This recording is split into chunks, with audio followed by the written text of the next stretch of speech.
What is up, everybody? Welcome back to another David Ram's live stream. Ram fam, you guys are here. I see we've got Sam, we've got Mag here. What's up, guys? CDA Activism. Louis, how's it going? I've seen you guys hanging out in the chat. Mag, welcome to the team, by the way. Welcome to the green team. You're a true member of the Ram fam now with the green logo and the green text, and now everybody knows you're an absolute legend. So it's just a win-win all round. Welcome to the team. That's awesome. Great start to the stream. Guys, we've got a pretty good one today. So I found that there was this famous YouTuber, political streamer.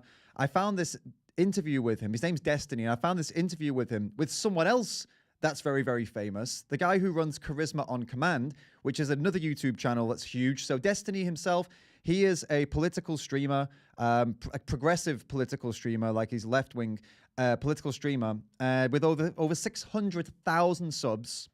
And he was getting into veganism with Charisma on Command, otherwise known his name's Charlie Hooper. Check out his channel, by the way. Big fan of his channel. He's got over 6 million subs, and he's got a podcast, right?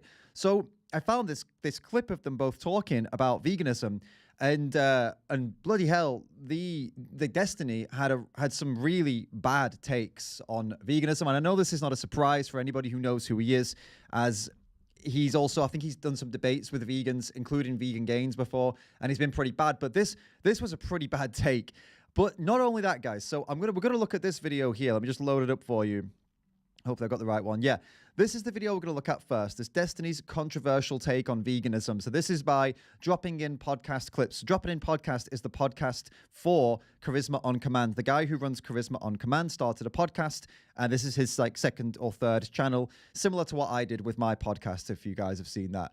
And then, okay, not only did I find that, which is pretty good for us to get into as is with this guy here called Destiny, I found another podcast of his where he gets into Cosmic Skeptic. He talks about Cosmic Skeptic and the whole vegan, the whole ex-vegan thing, and he gives a load of opinions on veganism. And honestly, they're not very good. I was pretty disappointed. So I need to be totally honest with you guys that first off, with Destiny, with this guy here, I don't know him that well. I've seen some of his content, and I do quite like him. I must admit, from what I've seen, it's been okay. He's actually had some good points as well. He's maybe rethink a couple of things on some different topics. But then I've seen him also being like a proper douchebag as well. So it's kind of tricky with him. In this, he's really, really bad though. And he does what all of these huge kind of supposed intellectual philosophical powerhouses do. He falls to pieces when veganism comes up. And it's no surprise, but yeah, he's definitely a known guy for being pretty bad on this topic. But whereas with Charlie, I was more surprised with him by what he says in this, actually, because I really like him and I like his content. I actually rate his YouTube like 9 out of 10, 10 out of 10. His channel's amazing, and most of what he says I think is brilliant. I think he does a great job. So when he started saying what he was saying, I was like, really, dude? I mean, and it's very disappointing. So I'm going to probably go a little easier on Charlie because I think he's actually got some room to I hope he watches this and actually listens. And he strikes me as the kind of guy that would, whereas Destiny, I'm pretty sure he doesn't listen. I'm pretty sure you'll see what I'm talking about when we get into it. So I'm probably going to go in pretty hard on Destiny and not as hard on Charlie because I don't know. We'll see how it goes, guys. Because I don't know, you know me, I lose my shit as we go, don't I? So I've given you my game plan. But it doesn't really... Last time I gave you my game plan, I said, we're not going to go in too harsh on these guys. And 10 minutes later, I was like, screw these guys.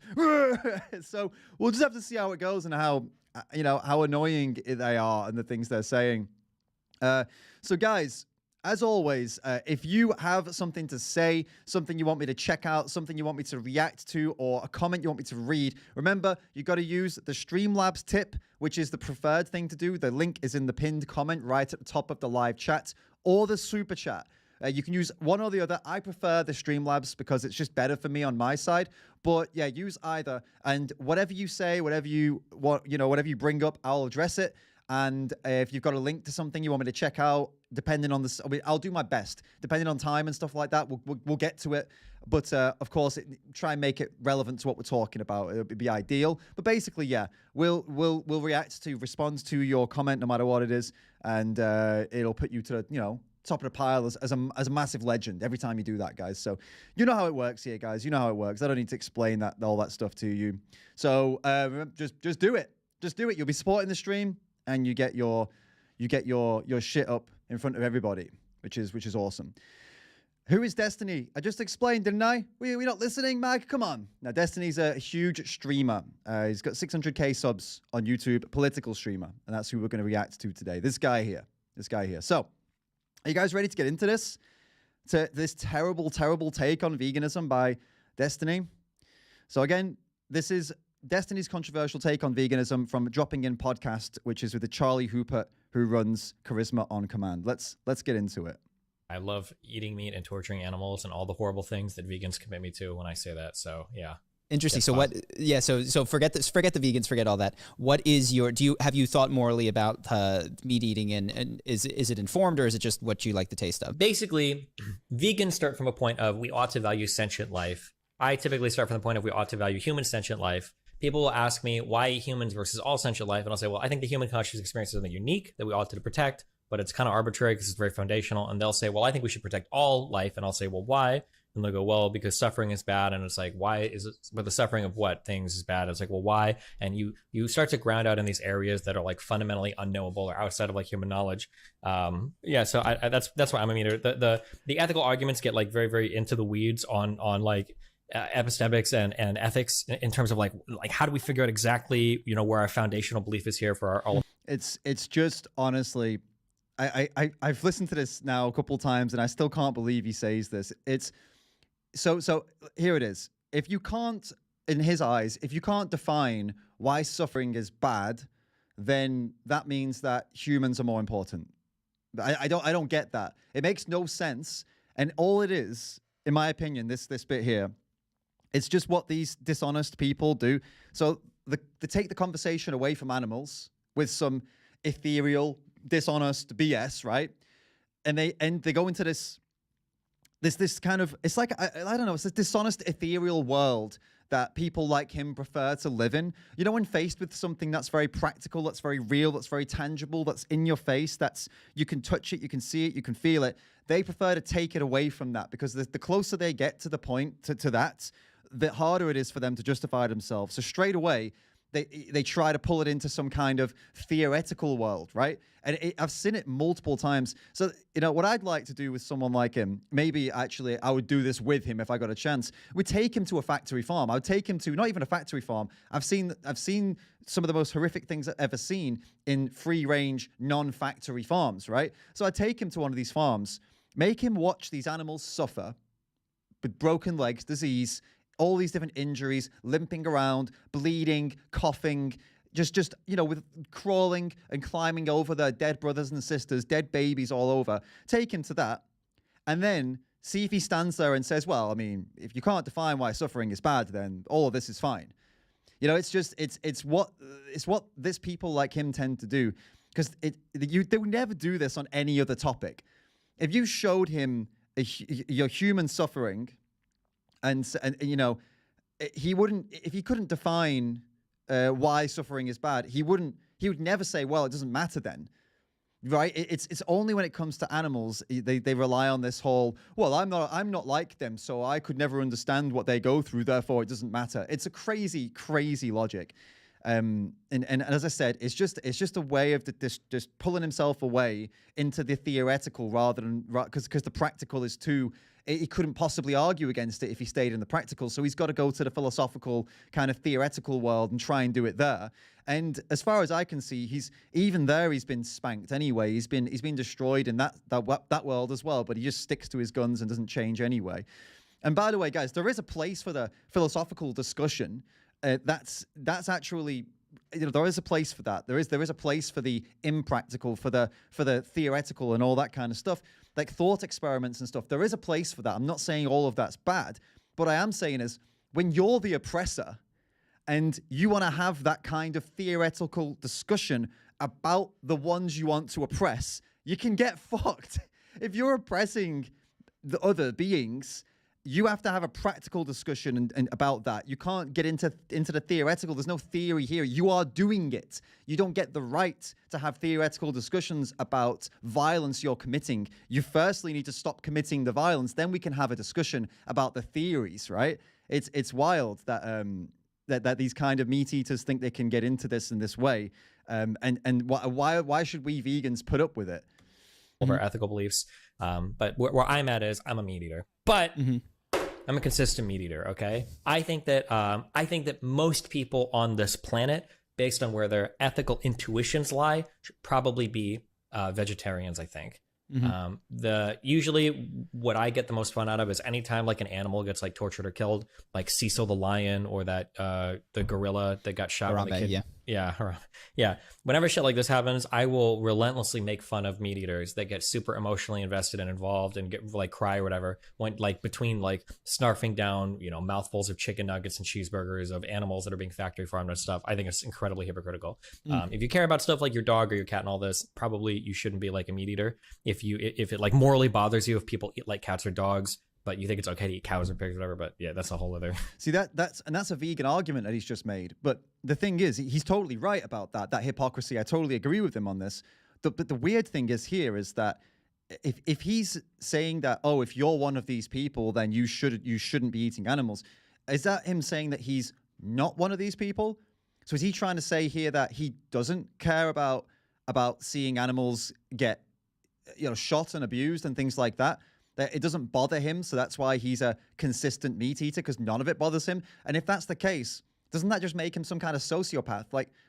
I'm not saying that as an insult. I mean, in the genuine kind of definition of it, is that not what it makes him? If he sees animals suffering and it has no impact on him whatsoever, that's a dangerous person to be around, isn't it? Can we not all agree, vegan or non-vegan, if animals screeching, suffering, going through torture by trophy hunters or whatever it is doesn't bother you at all, then can we all agree that that's probably a dangerous person? That's probably someone that you don't want to trust, you know, with your life, kind of thing. I would say so for sure. If that seems like it's what he's trying to say. Got it. So Yeah. you mentioned that your ground is human sentience. Is that a reasoned position, or is that just an intuitive moral position where you don't feel a connection to animals? I think at some point we're gonna have to say that it's intuitive, but I mean, like the rationale, I guess, is that like I feel like human conscious experiences, there's a lot of parts of these that are incredibly unique that only exist insofar as like human experiences go. So like comprehension of language, not just like speaking a word and having a reaction, but like the entire there's an entire cognition that goes into understanding language. So, I mean, he said, firstly, before we talk about the language thing, he said intuition. He said it's intuitive. His reasoning for this, acting this way, is intuition. So you do all of that horrible shit to animals. You torture and kill innocent, defenseless animals for burgers out of intuition. Isn't that it's incredibly selfish? That all it is, it's like, oh, I feel like it's probably okay to do, so I'll do it. You don't take into consideration the animals for 1 second, what they go through, because your intuition says it's not important. What a strange and just self-absorbed, completely self-obsessed way of seeing the world.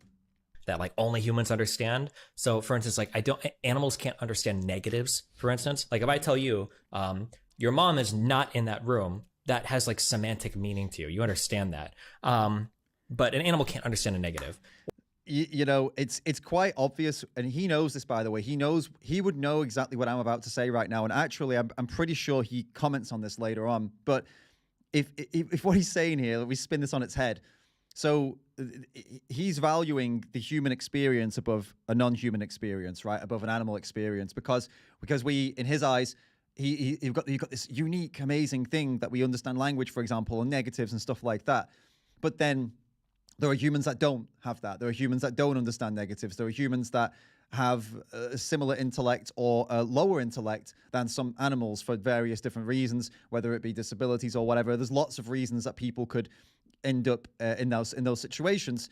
So are they morally worthless to him, right? And the answer is probably no, they're not. But then we need to go through all the different features or traits to find out what exactly is the thing that he's valuing so much that is present or isn't present that makes the difference. So, for example, he said here he's basically talking about like cognition and intelligence. Okay, so if a person doesn't have those things, then we can farm them. No, of course not. Okay, then what is it then? And then you move on to the next thing, and you go on and on and on until you basically find that there isn't a trait or a feature or anything really. It's just that he's full of shit, and you'll see he actually gets into this now. Or they can't understand like being able to describe something else in another time or place. They have like more like complicated systems of like Pavlovian responses essentially, right? Like if I bark, I could tell you there's like danger or food, but I couldn't communicate like complicated information that exists in different time or space and things. Like there's a lot of like parts of our mind, of our conscious sentient experiences that are incredibly elevated compared to animals. So I'll say that like, but then you flip that again. There are lots of things that animals can do that we could only dream of doing. For example, the eyesight of some birds, of some predator birds, the hearing of some, herbivorous animals and also predator animals, this hearing of animals, eyesight of animals, the different things they can do, the different things they can endure, the different temperatures they can endure, the crazy conditions they can endure.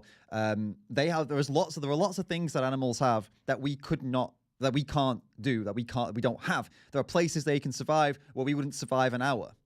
So this kind of special human trait thing that he's talking about exists in countless other animals. So it doesn't make, the only reason he would be saying that it's more important, that ours are more important, is just basically, it's a typical just discrimination. Basically, it's I'm the best, and even though those other beings have their own cool stuff and that their own very advanced stuff that I don't have, mine's the best, and they deserve to die.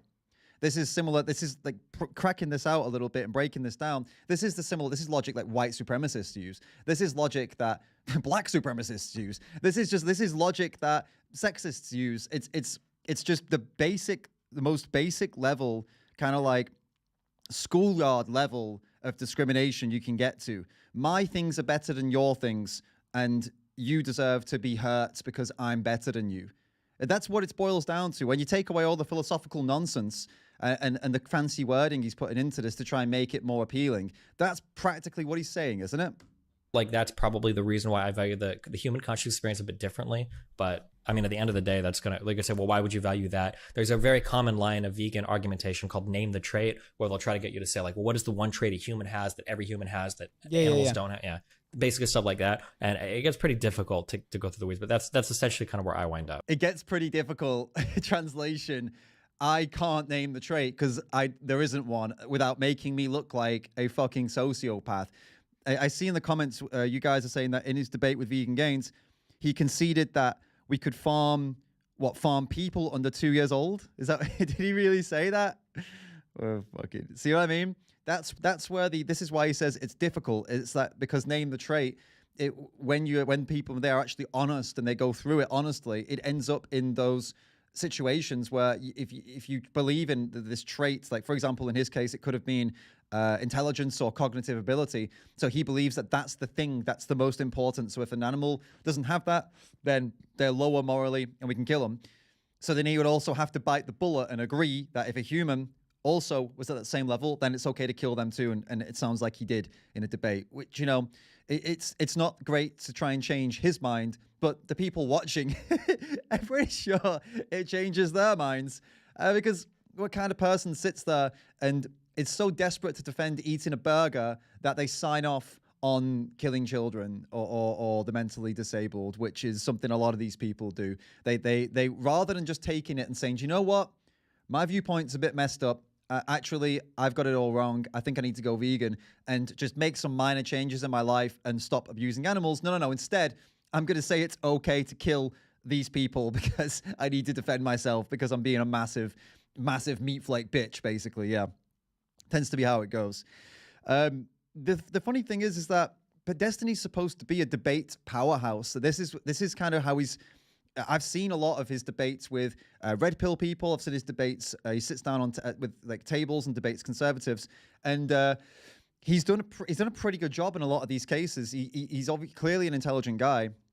He does his research, but on this topic, it all goes away. It just goes out of the window. It's just so crazy to see yet again another supposedly intellectual, reasonable, rational person just starts coming out with such nonsense when their favorite cheeseburger comes into question. Basically, it's all about selfish, isn't it? So I need to justify what I'm doing because I don't want to stop doing it.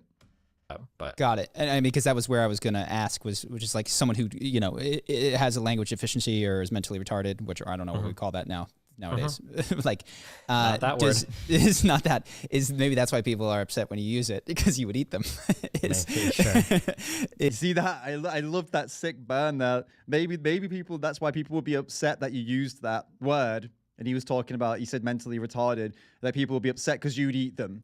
It's funny, and then might be with what Sam was just saying, that he conceded that he would, or not that he would, but that it would be okay to. Charlie's probably watched that debate, which is why he's saying that. Or he could just be making an assumption from this that he would most likely eat people with a lower cognitive ability than, or a similar cognitive ability to animals, right?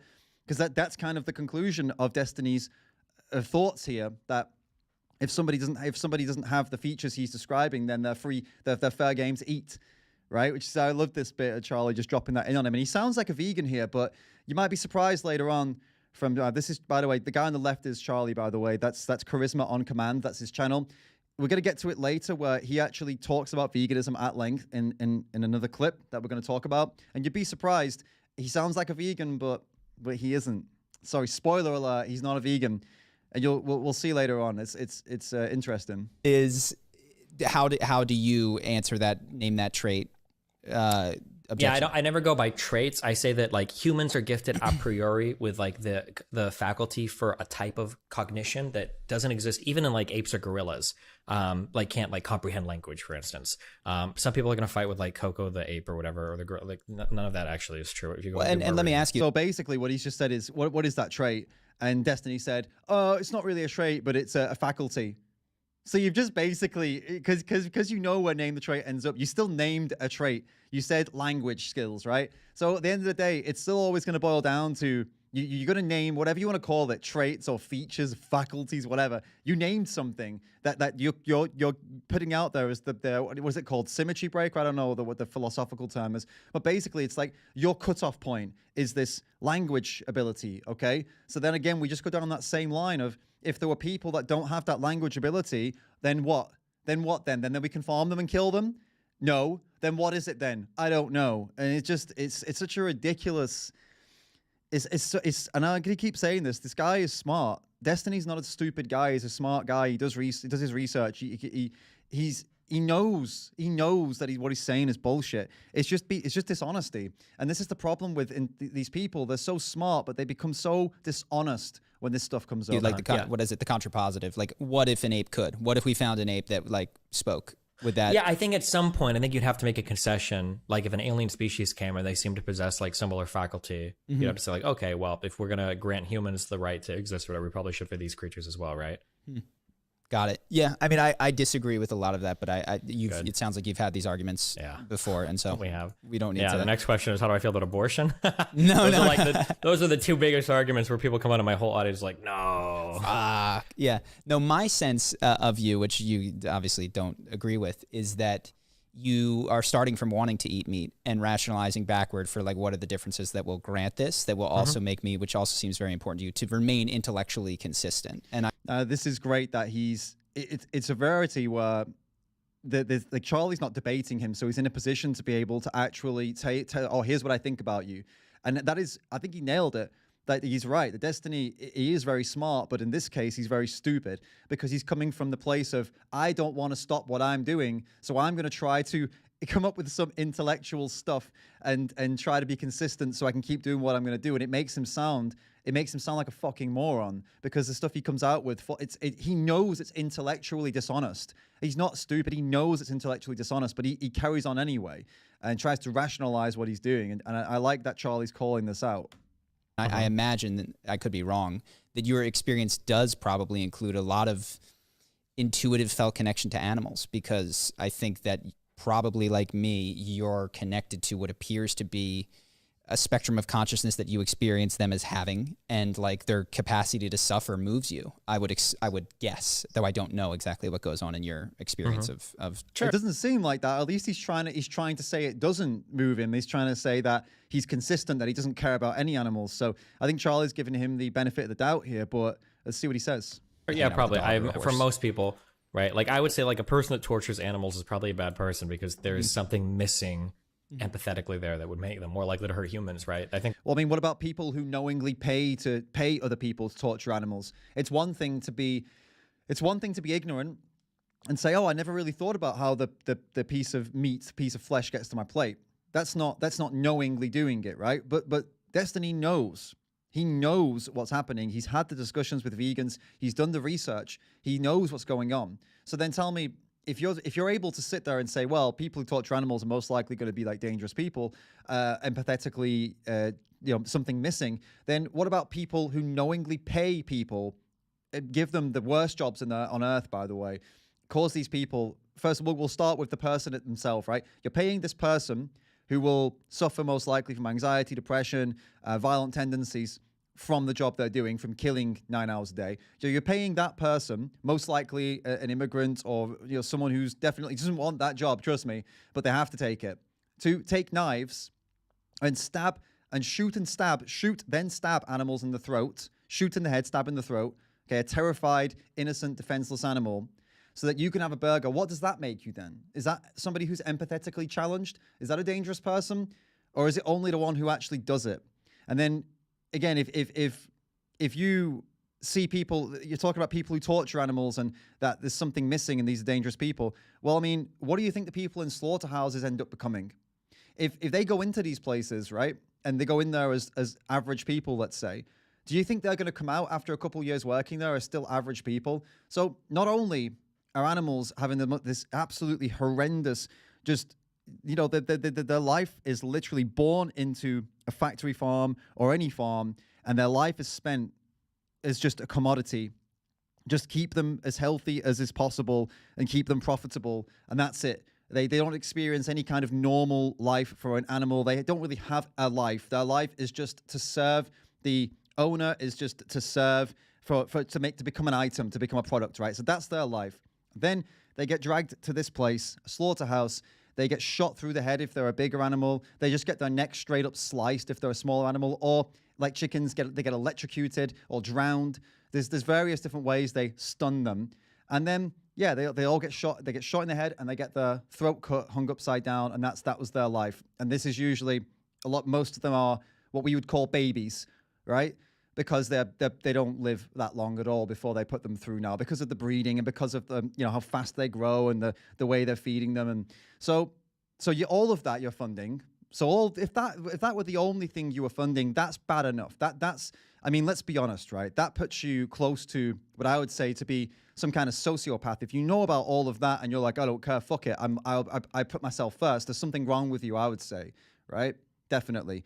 But on top of that, Destiny's just said here that people who do this kind of thing to animals that I've just described, because that's torturing animals, right? Whether you're paid or not, it's torturing animals. There's something empathetically missing. These would be dangerous people.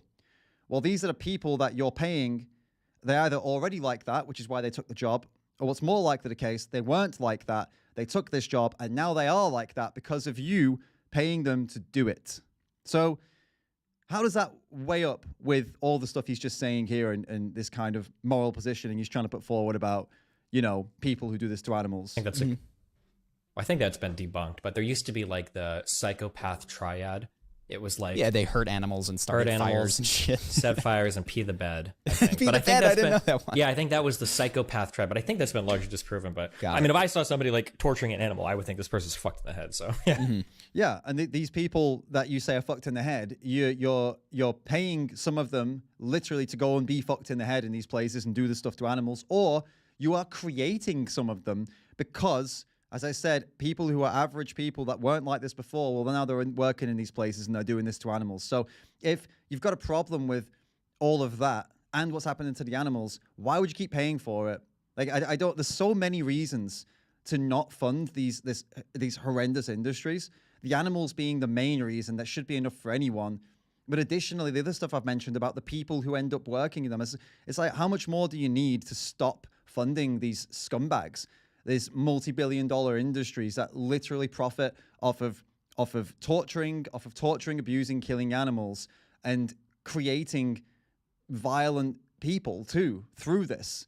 People who spend 9 hours a day stabbing in the throat. You think they're going to come out of it non-violent? No, it fucks them up.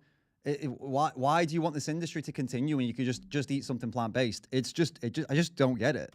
Yeah. Would you, well, then we can wrap on this. Would you feel compassion for the animal? Like, let's assume that person never harms a human ever. Like, they just get off on horses, cows, pigs, dogs, cats. I mean, I think you would, but I mean, like, would I? I think I probably would. Yeah, because there's intuitive. It's not an intuition pump. There are things that are gonna ring true for everybody. Like hearing something cry out. It sounds like a baby. It sounds like a cry. Seeing something trying to escape from a negative stimulus. Like these are all going to be things that's like you feel that, right? Even like a robot doing these things, you'd probably have like an empathetic response for it, right? Yeah. Mm-hmm. Sure. Yeah, but the difference being, it's a clever trick that he's just played here. That he's tried to compare an animal screaming and your reaction to that to a robot screaming. The core difference here would be, mate, that if a robot seemed like it could feel, and you would feel bad for the robot possibly, but then your logic would kick in and you'd say, well, it's a robot though. I know that it's not real, right? For example, my phone, I could tap my phone really hard, and my phone might go, wah! Might have a setting. I might have broken it, tapped it way too hard. If I tap my phone too hard, maybe I've got a setting on it that makes it wail. And for a couple of times, maybe I'll be like, oh, I feel bad for my phone. But like logically, I know that my phone's not in pain. Whereas with animals, he knows, Destiny, you know that when they wail, when they scream, you know that they're feeling pain like you feel pain, because we are not that different from them. We have brains, different sizes of brains. We have skin, different types of skin, fine. We don't, they have hooves or whatever. We have hands and feet. But ultimately, we're not that different. We're mammals, mate. So the pain's not going to be so much different. Their pain threshold sometimes is higher, but they get adrenaline when they're scared. They shit and piss themselves when they're terrified. They get depression. They get anxiety. They have personalities. There's things they like, things they don't like. I mean, geez, man.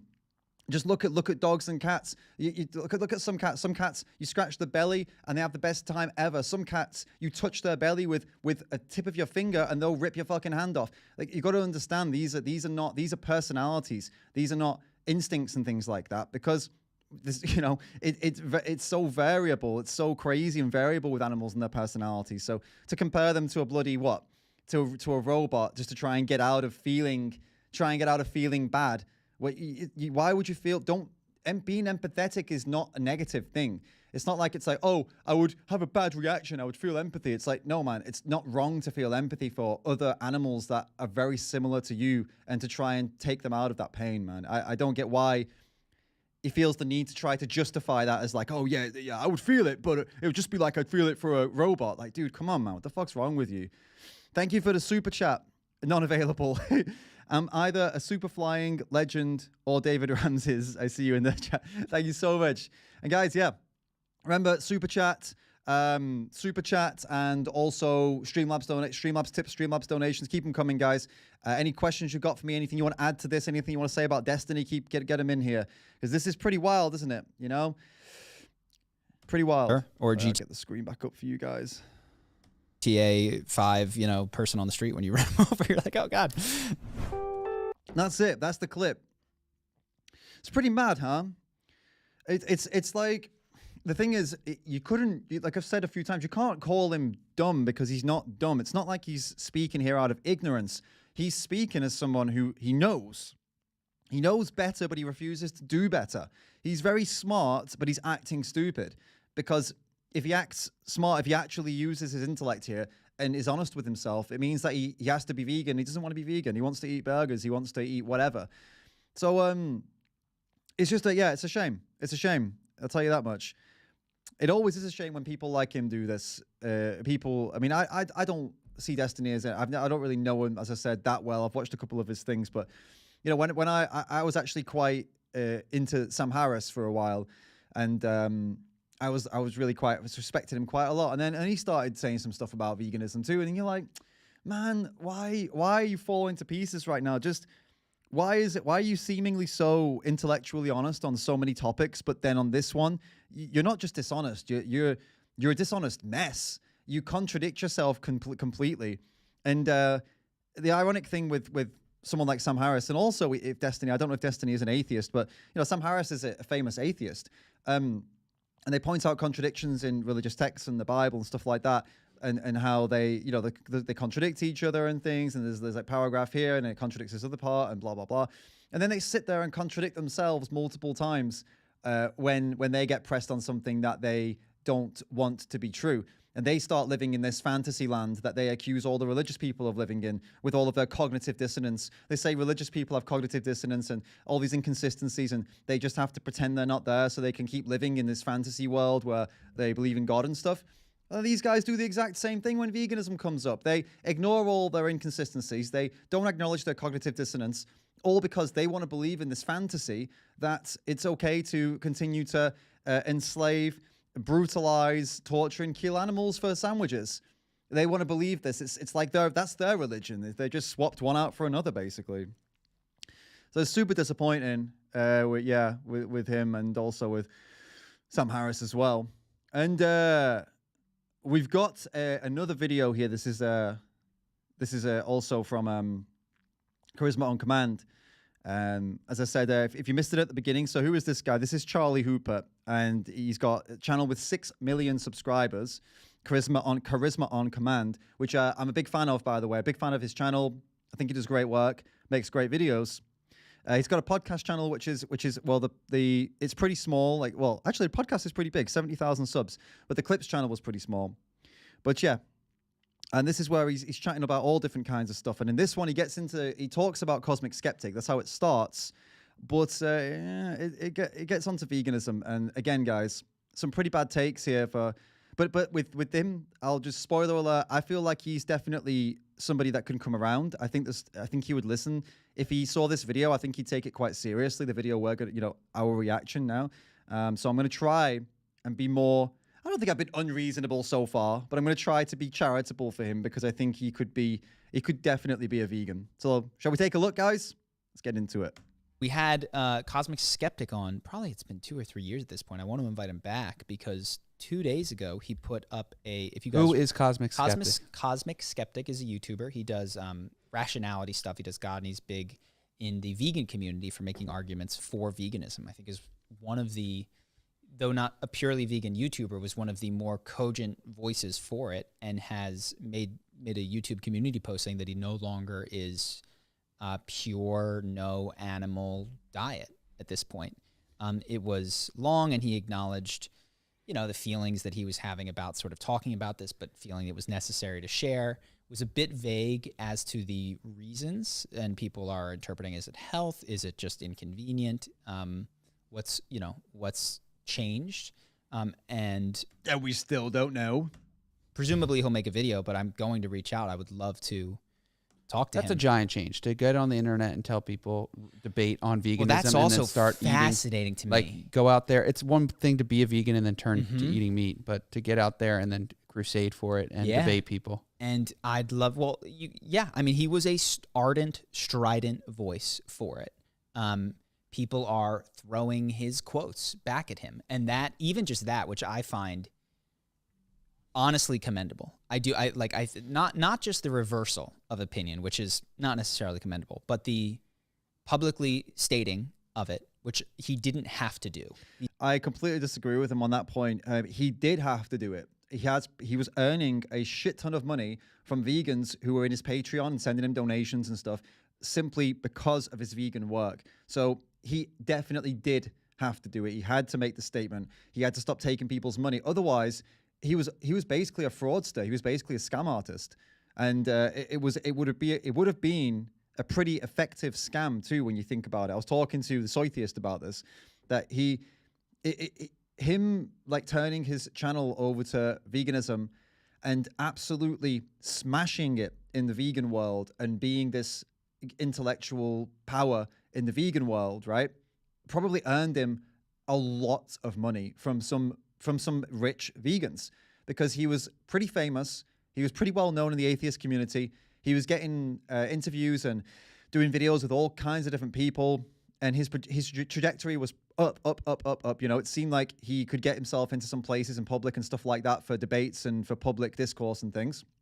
So if there were anyone out there who had a lot of money, who thought, hey, I want to put my money into somebody who can debate, who can get on the, you know, into places where there's lots of non-vegans, well, it would have been a great thing to give money to him. And people did give money to him quite a lot. So yeah, Charlie, don't agree with you here, mate. And I don't think it was commendable either. He had a moral obligation, in my opinion, it was an ethics thing, to actually tell everyone now and stop giving me your money, right? I think that absolutely he needed to do that. And the way he did it was so cowardly. It was so purposefully vague and very cowardly the way he did it. And he still hasn't given more information. He's had all the time in the world to explain himself and give an actual proper explanation of why he said what he said, but he's not. So I don't agree. I don't think it's commendable at all. I think he didn't even do the bare minimum properly. You know, it didn't even give like a proper reason at this point, which is the minimum he could give. So no, disagree. He's not like a celebrity that people are tracking down and going to catch at a restaurant and one day expose him. You know, he could have hidden this, I think, pretty easily. Right, but he shouldn't have hidden it. And as I'm sure Charlie agrees with me here, that as he's running Charisma on Command and he's talking about the honesty and, you know, these things that you should be in your personal life to make you a better person. Well, one of those things is to be honest with people and to not take their money, right? And to not have them believe that you are something and take their money off them when actually you're funding the very things that you're telling them you're fighting against. I mean, come on. And just not spoken about it. And I find it commendable that he did choose to speak about it. It's not commendable at all. He did the bare minimum and he didn't even do that well. Sorry, mate. Totally disagree. Because I think with any moral stuff, and I feel this way when people talk about socialism, and it's like they want socialism, but they won't make their company socialist. You know what I mean? Like they won't do, no, I want it, is like, it is so much more valuable to know the ways in which we might fall short of an imagined moral ideal, what actually gets in the way, because it's only from that perspective that you can start to figure out with socialism or with veganism, is there a way that we can work through these? Like, because if you're getting hooked up here and you love socialism or you love veganism and you're unable to follow through with it, this is the bottleneck that we need to talk to, because you're clearly persuaded. Yeah, you're a greatest warrior. You're theoretically persuaded. But if you can't follow through, this is probably a sticking point for so many people. Yeah.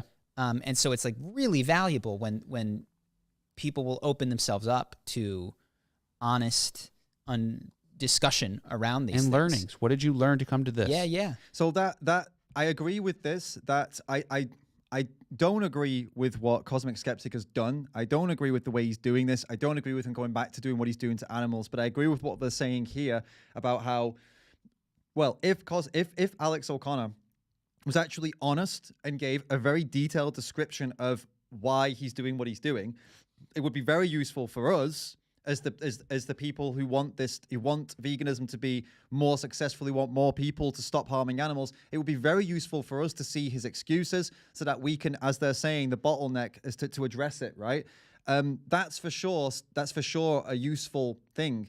And that's what they're getting at here and we as vegans, we don't want to justify, we shouldn't be trying to justify, nobody should be trying to justify Cosmic Skeptic, okay? But what we really have to do is explain it. We have to be able to explain why he's done what he's done. Now, I've given all of my theories to you. We've been through all of that. If you don't know about that already, I did a live stream about it a couple of weeks ago, maybe even 2 weeks ago. It's here in the live stream tab, the Cosmic Skeptic stream.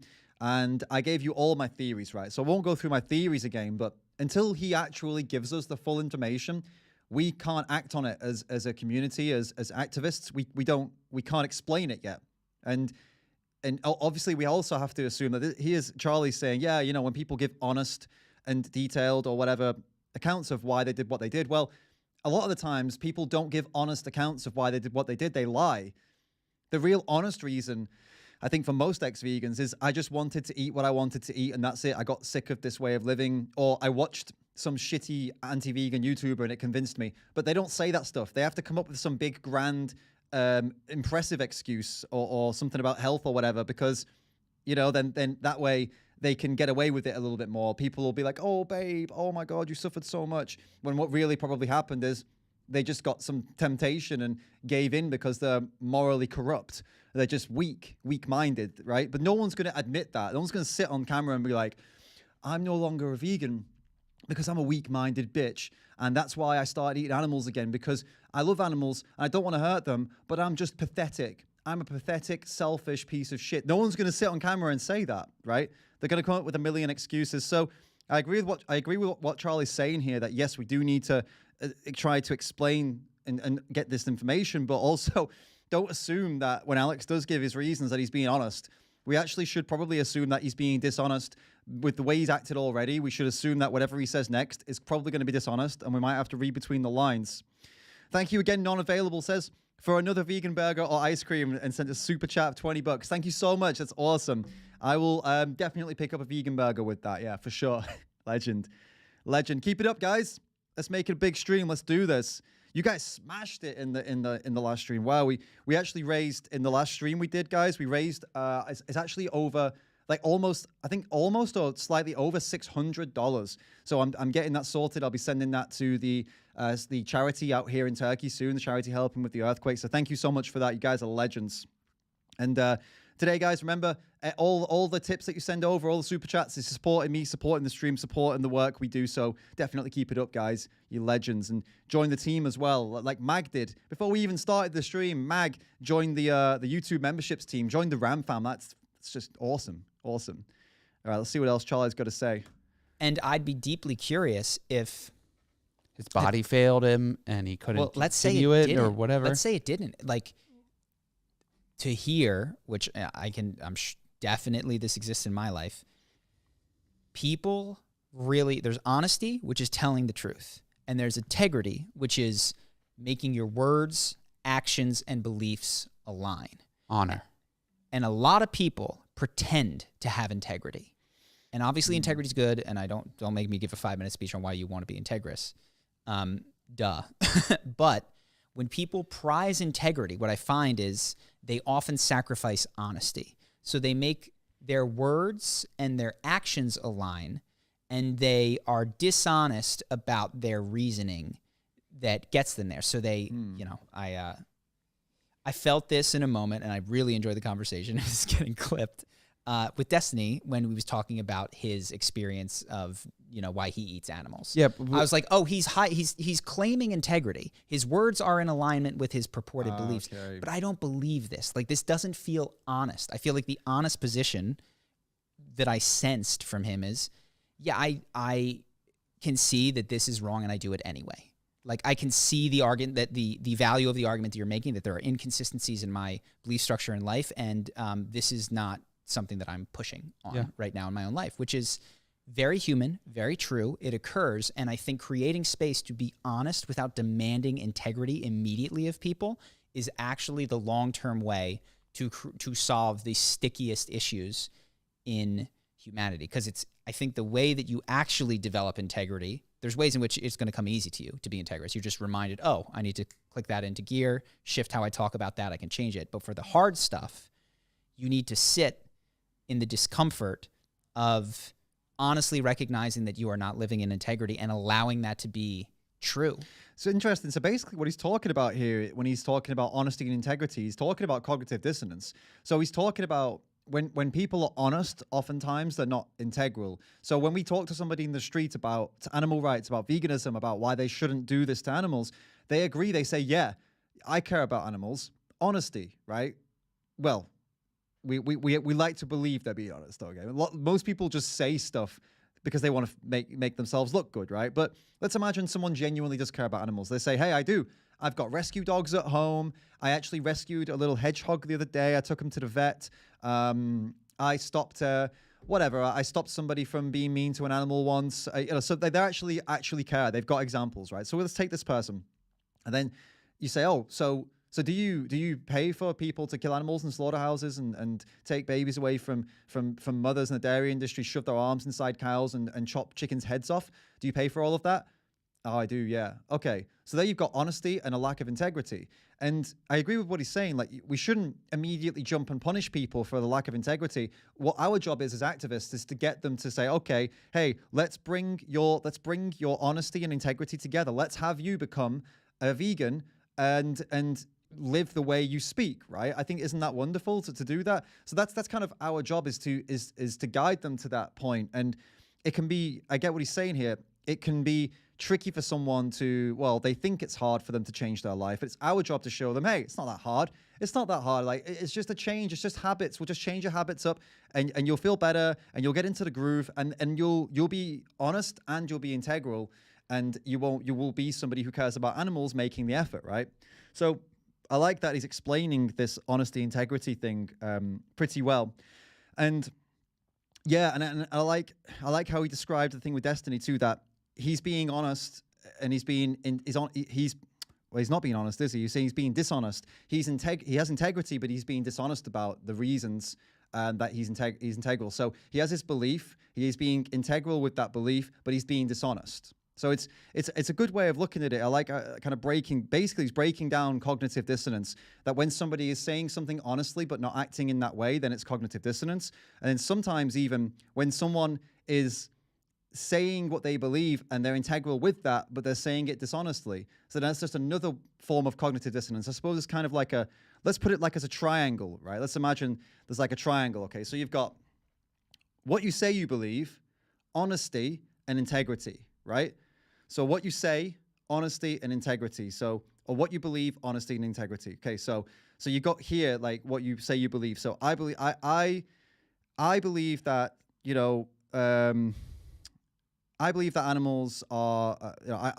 I care about animals, right? That's what you believe, right? So you believe that, I don't know, animals don't deserve to be killed, stuff like that. Okay, animals don't deserve to be abused. You believe that, right? And then, are you being honest about that? Well, yeah, I am being honest about that. Am I integral with that? No.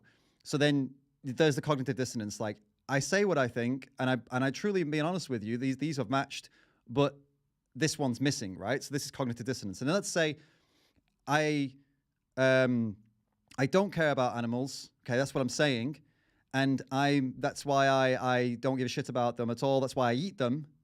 But then you're not being honest, because you do care about animals. So there's the cognitive dissonance is here now. Okay, so you see, it's like a triangle. When one of them is missing in this triangle, there's cognitive dissonance, and there's an inconsistency, and that's what we're trying to work with as activists. But the most difficult ones are the ones where they say something, they are integral with what they say, but they're being dishonest, because then you're in a position where you either tell them you're a liar, which isn't helpful, you ask them to not be dishonest, which isn't helpful. When someone's being dishonest with you in any interaction about veganism, it's literally pointless to continue, basically. You can't, if they refuse to talk with you honestly, like Destiny pretty much does, like he did, where he was like, yeah, I believe this, and I'm integral with that belief. And what Charlie's saying is, well, I think you're being dishonest. There's the dissonance or the inconsistency. It's difficult. So that triangle, I like how he explained it, and I think that's a good way for all of us here to put this into play. When you're talking to somebody, get the triangle in the head and try to make that up in your head as like, okay, which are they ticking boxes here? Are they being honest? Do I believe they're being honest? Do they seem heartfelt? Are they taking me seriously? Okay, tick. So I think they're being honest. Okay, cool. And then what do they believe? Well, what they say they believe will tell you also they be honest. Oh, I do care about animals. Seems honest. They seem to be taking it seriously. No, but they don't have integrity. Okay, then we need to focus on the integrity part. Cool. I like that. I appreciate Charlie coming out with that. This is what I mean. This guy, this charisma on command. He's a great YouTuber. He's a very smart guy. But in this conversation, it doesn't. He slips a little bit, guys. Got to be honest. Dweller Micken, thank you so much for the tips, mate. I'll read them out now. Hey, brother, when he brings up socialism, that was whack. Have another look at that bit, and he totally diverts off to a red herring direction. Have you ever looked into systems thinking? I think, so to be honest with you, I'll give him the benefit of the doubt. I think he just brought it up because I think maybe he's pro-socialism, and he was just mentioning it as like people make the same mistake with this, that they, I think he was just pointing it out as a comparison. I don't think he was a red herring because he wasn't really debating. He was just kind of riffing, It's kind of like when I bring Lawrence on, or when I talk to Lawrence in private life and we talk about veganism, sometimes he'll mention antinatalism as a comparison. He'll say, "Oh yeah, it's like an antinatalism." He's not trying to distract me or distract the conversation. He just sees a comparison. But yeah, we can watch it back and see. But I'm pretty sure he was just using it as an example. Sorry for the low tip. I'm a broke musician, lol. Big fan. Love all the talk about cognitive dissonance. Hey, appreciate that, mate. And keep it up. Keep smashing the. I don't know, what do you play? I keep smashing that shit, man. I used to be a singer in a band, and I miss that. I'd love to start doing that again. I used to be a rough screamer, like harsh vocals, and like in a post-hardcore band, like metal stuff. It was pretty sick. Yeah. But cheers. Thank you for the tips. And yeah, I'm pretty sure, by the way, that he was just bringing it up as a comparison there with the socialism stuff. Yeah.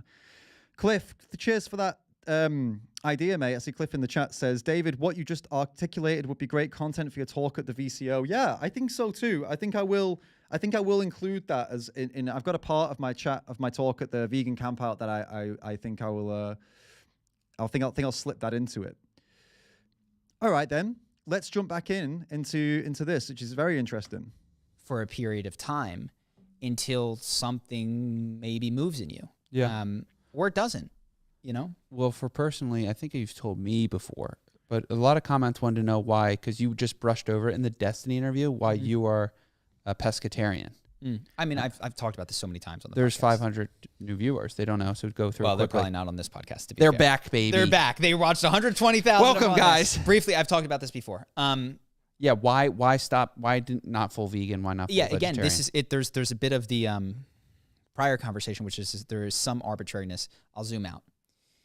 The thing that keeps me from I'm going to eat. I'm not willing to go full on not anti-natalist, but like my life involves killing. Period. That's where we are technologically. It's like even if all I do is kill beans, I am going to cease life on this planet in order to survive, and I am committed arbitrarily to that. Right? So let's start there. Why start there, man? Like, dude, man, it's so dishonest to. I mean, I don't know where he's going. I briefly skimmed over this, but why is it that when the talk of animals comes up, that why are you trying to make out as if killing beans would be any? Why is the discussion of killing beans in the same discussion as killing animals? It's super dishonest to even open a conversation about this in this way, right? You know for a fact that plants don't experience anything basically in the world. They have reactions to stuff. They have chemical reactions to stuff. There are they're very complex, and there are more complex plants than others in terms of their interactions with the outside world. But we know we don't need to go down that road when we're talking about animals. It's a dishonest path, and it's one that allows people to basically weasel out of taking the vegan arguments seriously. But as I said, I'm being charitable with him because I don't think he really goes down that road so far. But it is really frustrating to hear coming out of him. That is going to exist for me. It seems to me, if I zoom out, like that's an interesting point already. That you just acknowledged that I don't hear in anyone else. It's like if you have a phone, like we're going to talk about eating meat, and we're like the Cobalt guy on Joe Rogan talking about human slavery that was involved to get your phone here, and it's like people dying because of the fumes, and the first acknowledgement of like, no, by me existing, there's going to be consequences. There's a red herring, and it's an appeal to futility. The red herring basically just means that it's a whataboutery or red herring. It's like, okay, veganism, yeah, but hey, do you not realize someone might have died for your phone to come here?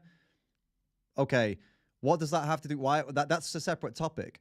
These two, they don't interact. Let's just talk about animal rights. Let's talk about veganism. Let's talk about diet and clothing and these things, right? That impact animal agriculture, right? Let's talk about that. And then once we're done with this discussion, let's talk about the phones too then. I mean, they're separate issues. We can talk about them both, but why are you bringing it up as how is it a counter argument to going vegan, right? It isn't. That's the answer. It isn't. And the other thing, let me just go back. What was it? People dying because of the fumes, and the first acknowledgement of like, no, by me existing, this point, yeah, there's going to be consequences. That's an appeal to futility. It's the same as saying, hey, look, There's no way that I can exist on planet Earth without causing trash, without causing rubbish and pollution. Therefore, I might as well throw my trash out on the street, make as much pollution as I possibly can. I might as well just go all in, because my existence on Earth is going to cause that anyway. So, yeah, throw the baby out with the bathwater. It's an appeal to futility. Yes, your existence will cause a certain amount of pollution. Your existence will cause a certain amount of harm, and animals will be harmed just by you existing on Earth, because it's just part of living in a modern day that lots of things you do are probably going to harm animals. Driving, flying, the food you buy gets transported. There's some harm there. Some of the food you buy is potentially going to have been protected by farmers who use some pesticides and things, or worse, or some things like, yes, our existence, we are aware of this, causes these things. That doesn't give you a green card, a pass, a hall pass to go out and do the most possible. But why would you fund factory farms and slaughterhouses just because you can't avoid all of the violence? So you go for the most violence? It's so I don't get it. It's not an argument. These are not counter arguments to the vegan argument. And to be fair to these guys, this is a podcast. I can't be too harsh, because they're not debating. They're riffing it. They're having a general conversation, right? So it's not like they prepared themselves to debate a vegan here. They're just going for it. Chill, right? So you shouldn't be too brutal on them, but it's pretty it's just frustrating, isn't it, to hear it? I wish I was sat with them so I could point out, hey, yeah, but come on though. I mean, come on, guys. There are negative consequences for other lives through For your existence. my existence. Period. End of story. And it's like not 1-to-1, because I can't eat one bean. I got to eat all the beans. If I'm like, I can't do it. And I am committed arbitrarily to continuing my life. So we have that.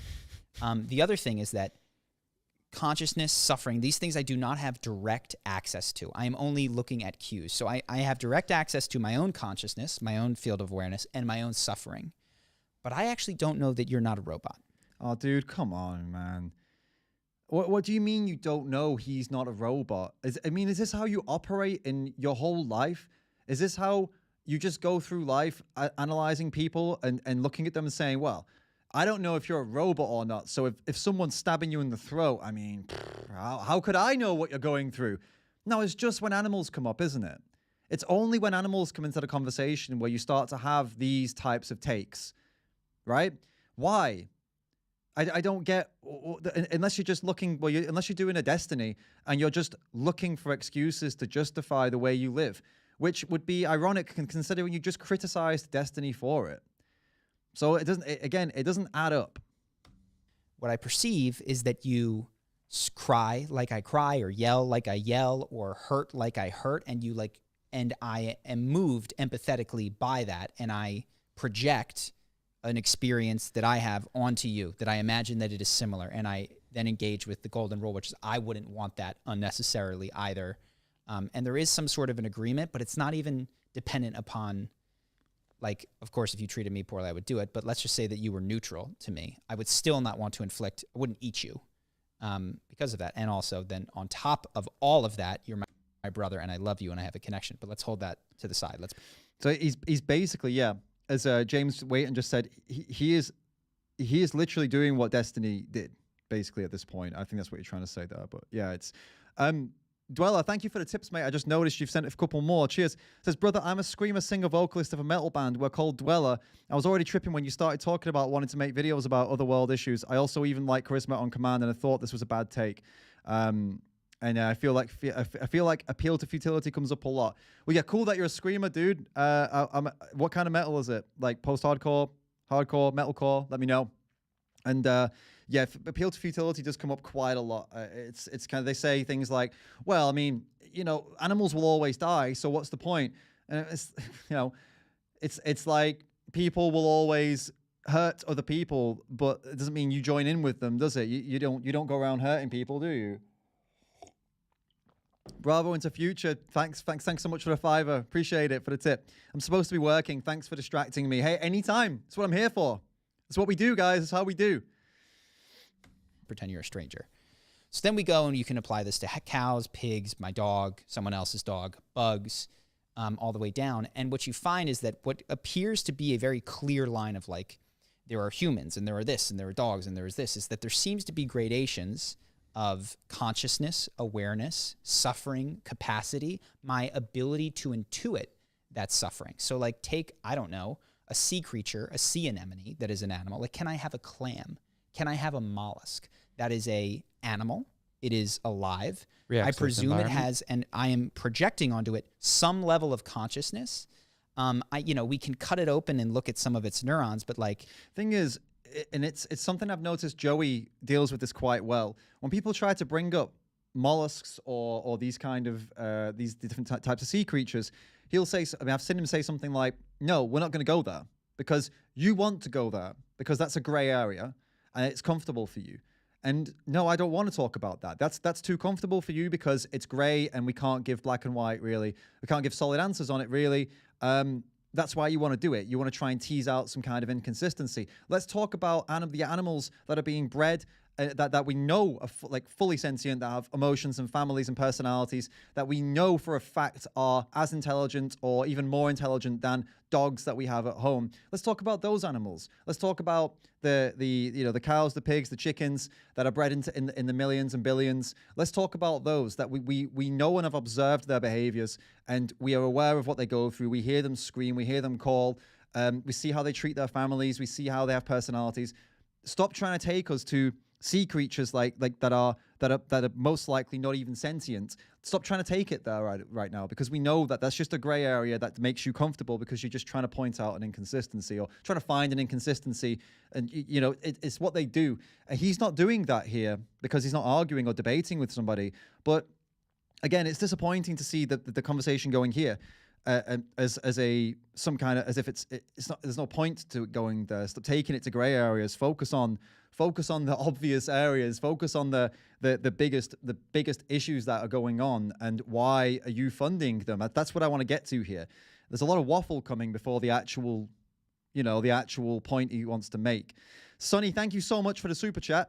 Says, hi David, love your work. Any advice on what to do when people ask me to go buy animal products for them and also when they give me money to do so? Great question. One that does come up from time to time. You tell them to go fuck themselves. And I'm not joking. Why? I mean, I don't know how old you are, Sonny, but if it doesn't really matter. If you're young and you're adult and adults are telling you to do it, then you politely say no, thank you. If you're an adult and other adults are asking you to do it, you say, for the first couple times, maybe say no, thank you. And then after that, tell them to go fuck themselves. And especially if they know you're a vegan, because it's just disrespectful. It's like asking, God, it's like asking somebody who spends their whole life avoiding specific items because they're really passionate about, like, for example, child slavery for cocoa beans. Let's say somebody who's really passionate about that. They do charity work for it. They make YouTube videos for it. They engage in live chats of people talking about this and all this kind of stuff, right? And then you know that about them. You know they're passionate, and you say, hey, here's some money. Could you go and buy me some Nestle chocolate, my favorite one, please? You have to be the biggest asshole on earth to do that, right? And it's no different that if someone knows you're vegan and they know where you stand and they know what you believe and they try and ask you to buy animal products, then they're the biggest assholes on earth. If they forgot, fair play. If they're doing it because they don't care, well, then you tell them to go fuck themselves. I think, there's definitely a line. Find out, first of all, be clear with them, explain to them, make it serious, make a serious point, explain, say, listen, I'm not going to do that. I don't feel comfortable doing that. I'm not going to buy things for you that are completely against everything I believe in, and I don't want to be engaging with these products that come from animal abuse. Okay, it's not for me. And you just, keep your money, give it to somebody else. They'll do it, but don't do it for me. Right? That's okay. The first time, maybe the second time, third time. It's like, listen, fucking stop doing that. It's not okay. Now it's insulting. First couple times, I let it go. You didn't know. Now you're being a dick. Cut it out. That's what I would do personally. But yeah, thank you for the question. I'm sorry that's happening to you if it is. But I think that's how I deal with it anyway. Dweller, what's up, man? Thank you for the tip. Says it's closest to metalcore. He plays metalcore, but there's a big difference. A lot of different influences in it. What's your email? I'll send you over our newest unreleased tracks. Cool. Yeah, sounds good. Sounds good. Got a big breakdown with a vegan line in it. It sounds awesome. Yeah, my emails. It's hard to say it because the word "it's" is in the email. Maybe Annie can type it up. It's davidrams@gmail.com. ITS davidrams@gmail.com. That's my email. And another tip from dude. I appreciate all the tips, man. It's awesome. Tell them to go fuck themselves. Brilliant. I refused to buy maca for my girlfriend's drunk friends on the way home for a night out once, and they couldn't believe it. Yeah, hell yeah. Yeah, definitely. Fuck that. Fuck that. It's like you can't stop them from... They spend their money however they want to spend it, right? But the thing is, when you're with me, then I'd appreciate if you just respected that. Look what I do for a job. Look what I do. Like, I spend fucking hours and I go into farms. I investigate. I have been, you know, in the past, and I've seen all these horrors myself. I've filmed them. I've rescued animals. This is my life trying to help these animals. For you to just buy this shit in front of me, knowing that, I mean, it's an asshole move. And you know, when I was last in England, my brother is vegetarian, and I told him this. I said, listen, we're out here today. You're my brother. It's even more of a responsibility for you. I don't want you to be buying all this stuff in front of me. I want to have a nice time with you. I don't want to be thinking about this. I ideally don't want to have to debate this with you. I've come here to see you and hang out. So we had only one time he almost ordered a coffee with cow's milk, and I was like, mate, like, don't take the piss, man. It's like, it's not cool. It's one day, bro. And then so he switched it for soy milk. You know, it's not a lot to ask, right? But people act like you are asking a lot. It's like the chocolate thing I said. If it was slave chocolate that was the problem, then nobody would have a problem. But because it's animals and they just disrespect animals so much, disregard them so much, that all of a sudden it's a huge deal. Super annoying, guys. Right, let's get back into this then. Where were we? Let's go back 5 seconds. Let's see. Of consciousness. We can cut it open and look at some of its neurons, but like, that is not how I know that you have pain. Like, I did not go into your brain and check your fucking pain receptor. I intuit that you have pain based on your reaction. And when you try to get the clam and it closes, something tells me it doesn't fucking want you to eat it, you know?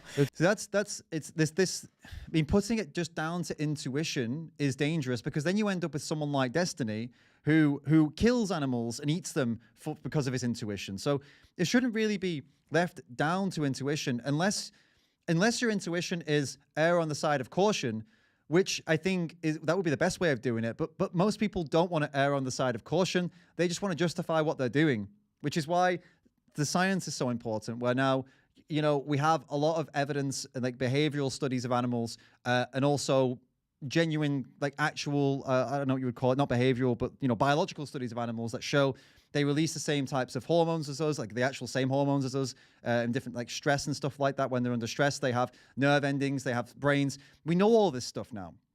But with something like, I think he was talking about like what was he talking about? Like a clam, or closes. Was it a clam he talked? It's not how I know that you have pain. Like, I did not go into on your reaction. Yeah. And when you try to get the clam and the clam, and he's saying that they close. Well, I mean, that doesn't show us that they feel pain. That doesn't show us that they're sentient. It's like, that's like saying if I try to, you know, touch my phone and it lights up, it shows that my phone feels pain and is sentient. Okay, fine. You know, but it's maybe you could argue to err on the side of caution, though, which I would agree with. I would say, okay, err on the side of caution and see where science tells us and what, you know, these studies tell us. But yeah, I wouldn't rely on pure intuition to make decisions unless you're cautious intuition. Yes. But most meat eaters don't do it that way. They just like to pretend that animals are stupid clumps of cells, basically, just big dumb clumps of cells that have no kind of emotions and stuff like that. And this is where again we circled back round now. Now we're on to the dishonesty, integrity, what they say scale. I care about animals, but I don't think they're really like feel pain and stuff like that. I mean, whatever. And then their integrity, they're eating meat, but they're dishonest because they know it's bullshit. But they're just saying, oh, my fucking instincts, yeah, okay. Something tells me it doesn't fucking want you to eat it, you know? It's the experience of suffering. So for me, where I land on is people, which, by the way, I'm putting into a category of sameness, which they are not, because there are people that don't feel pain, have lower levels of consciousness and that don't feel pain. And there's all these different things. But broadly speaking, like, okay, there's so much similarity there in my sense of their suffering and the necessity of me, this is another thing, which is like people do eat people in dire situations. You know, were I trapped on Mount Everest and there were 7 of us and there was one, like, I don't know what would happen. One guy froze. But that is not a necessity given my material things, and that's an easy no for me. And then as I move down the line, I go, there's this dog that lives with me. I love him very much. He seems very similar to the expression that I would see in a cow or a pig, or, you know, especially those two that are very common in America. And I go, yeah, I don't want my dog, which I can feel that with, and cows, which I've connected with, to be in those positions where it seems like they're suffering so deeply. Then I go to chickens and I go, okay, you know, what am I receiving here? They seem kind of dumb. You know, turkeys seem really out of it, but still there appears to me, and this is where it becomes my own subjective projection of the capacity to suffer. You know, I am not referring to, we can talk about the brain chemistry and how their brain might be similar to mine, but I actually think that where I really ground my moral sense is in an intuitive sense and not in a biological having sliced something open. Though I mean, yeah, I mean, I get what he's trying to say here. I guess it's not in his case, the intuition that he's referring to. I think it's more empathy. He's saying he feels empathetic towards these animals because he's got, well, I suppose, yeah, he's intuitively seeing that, like, oh, I think that they feel and stuff.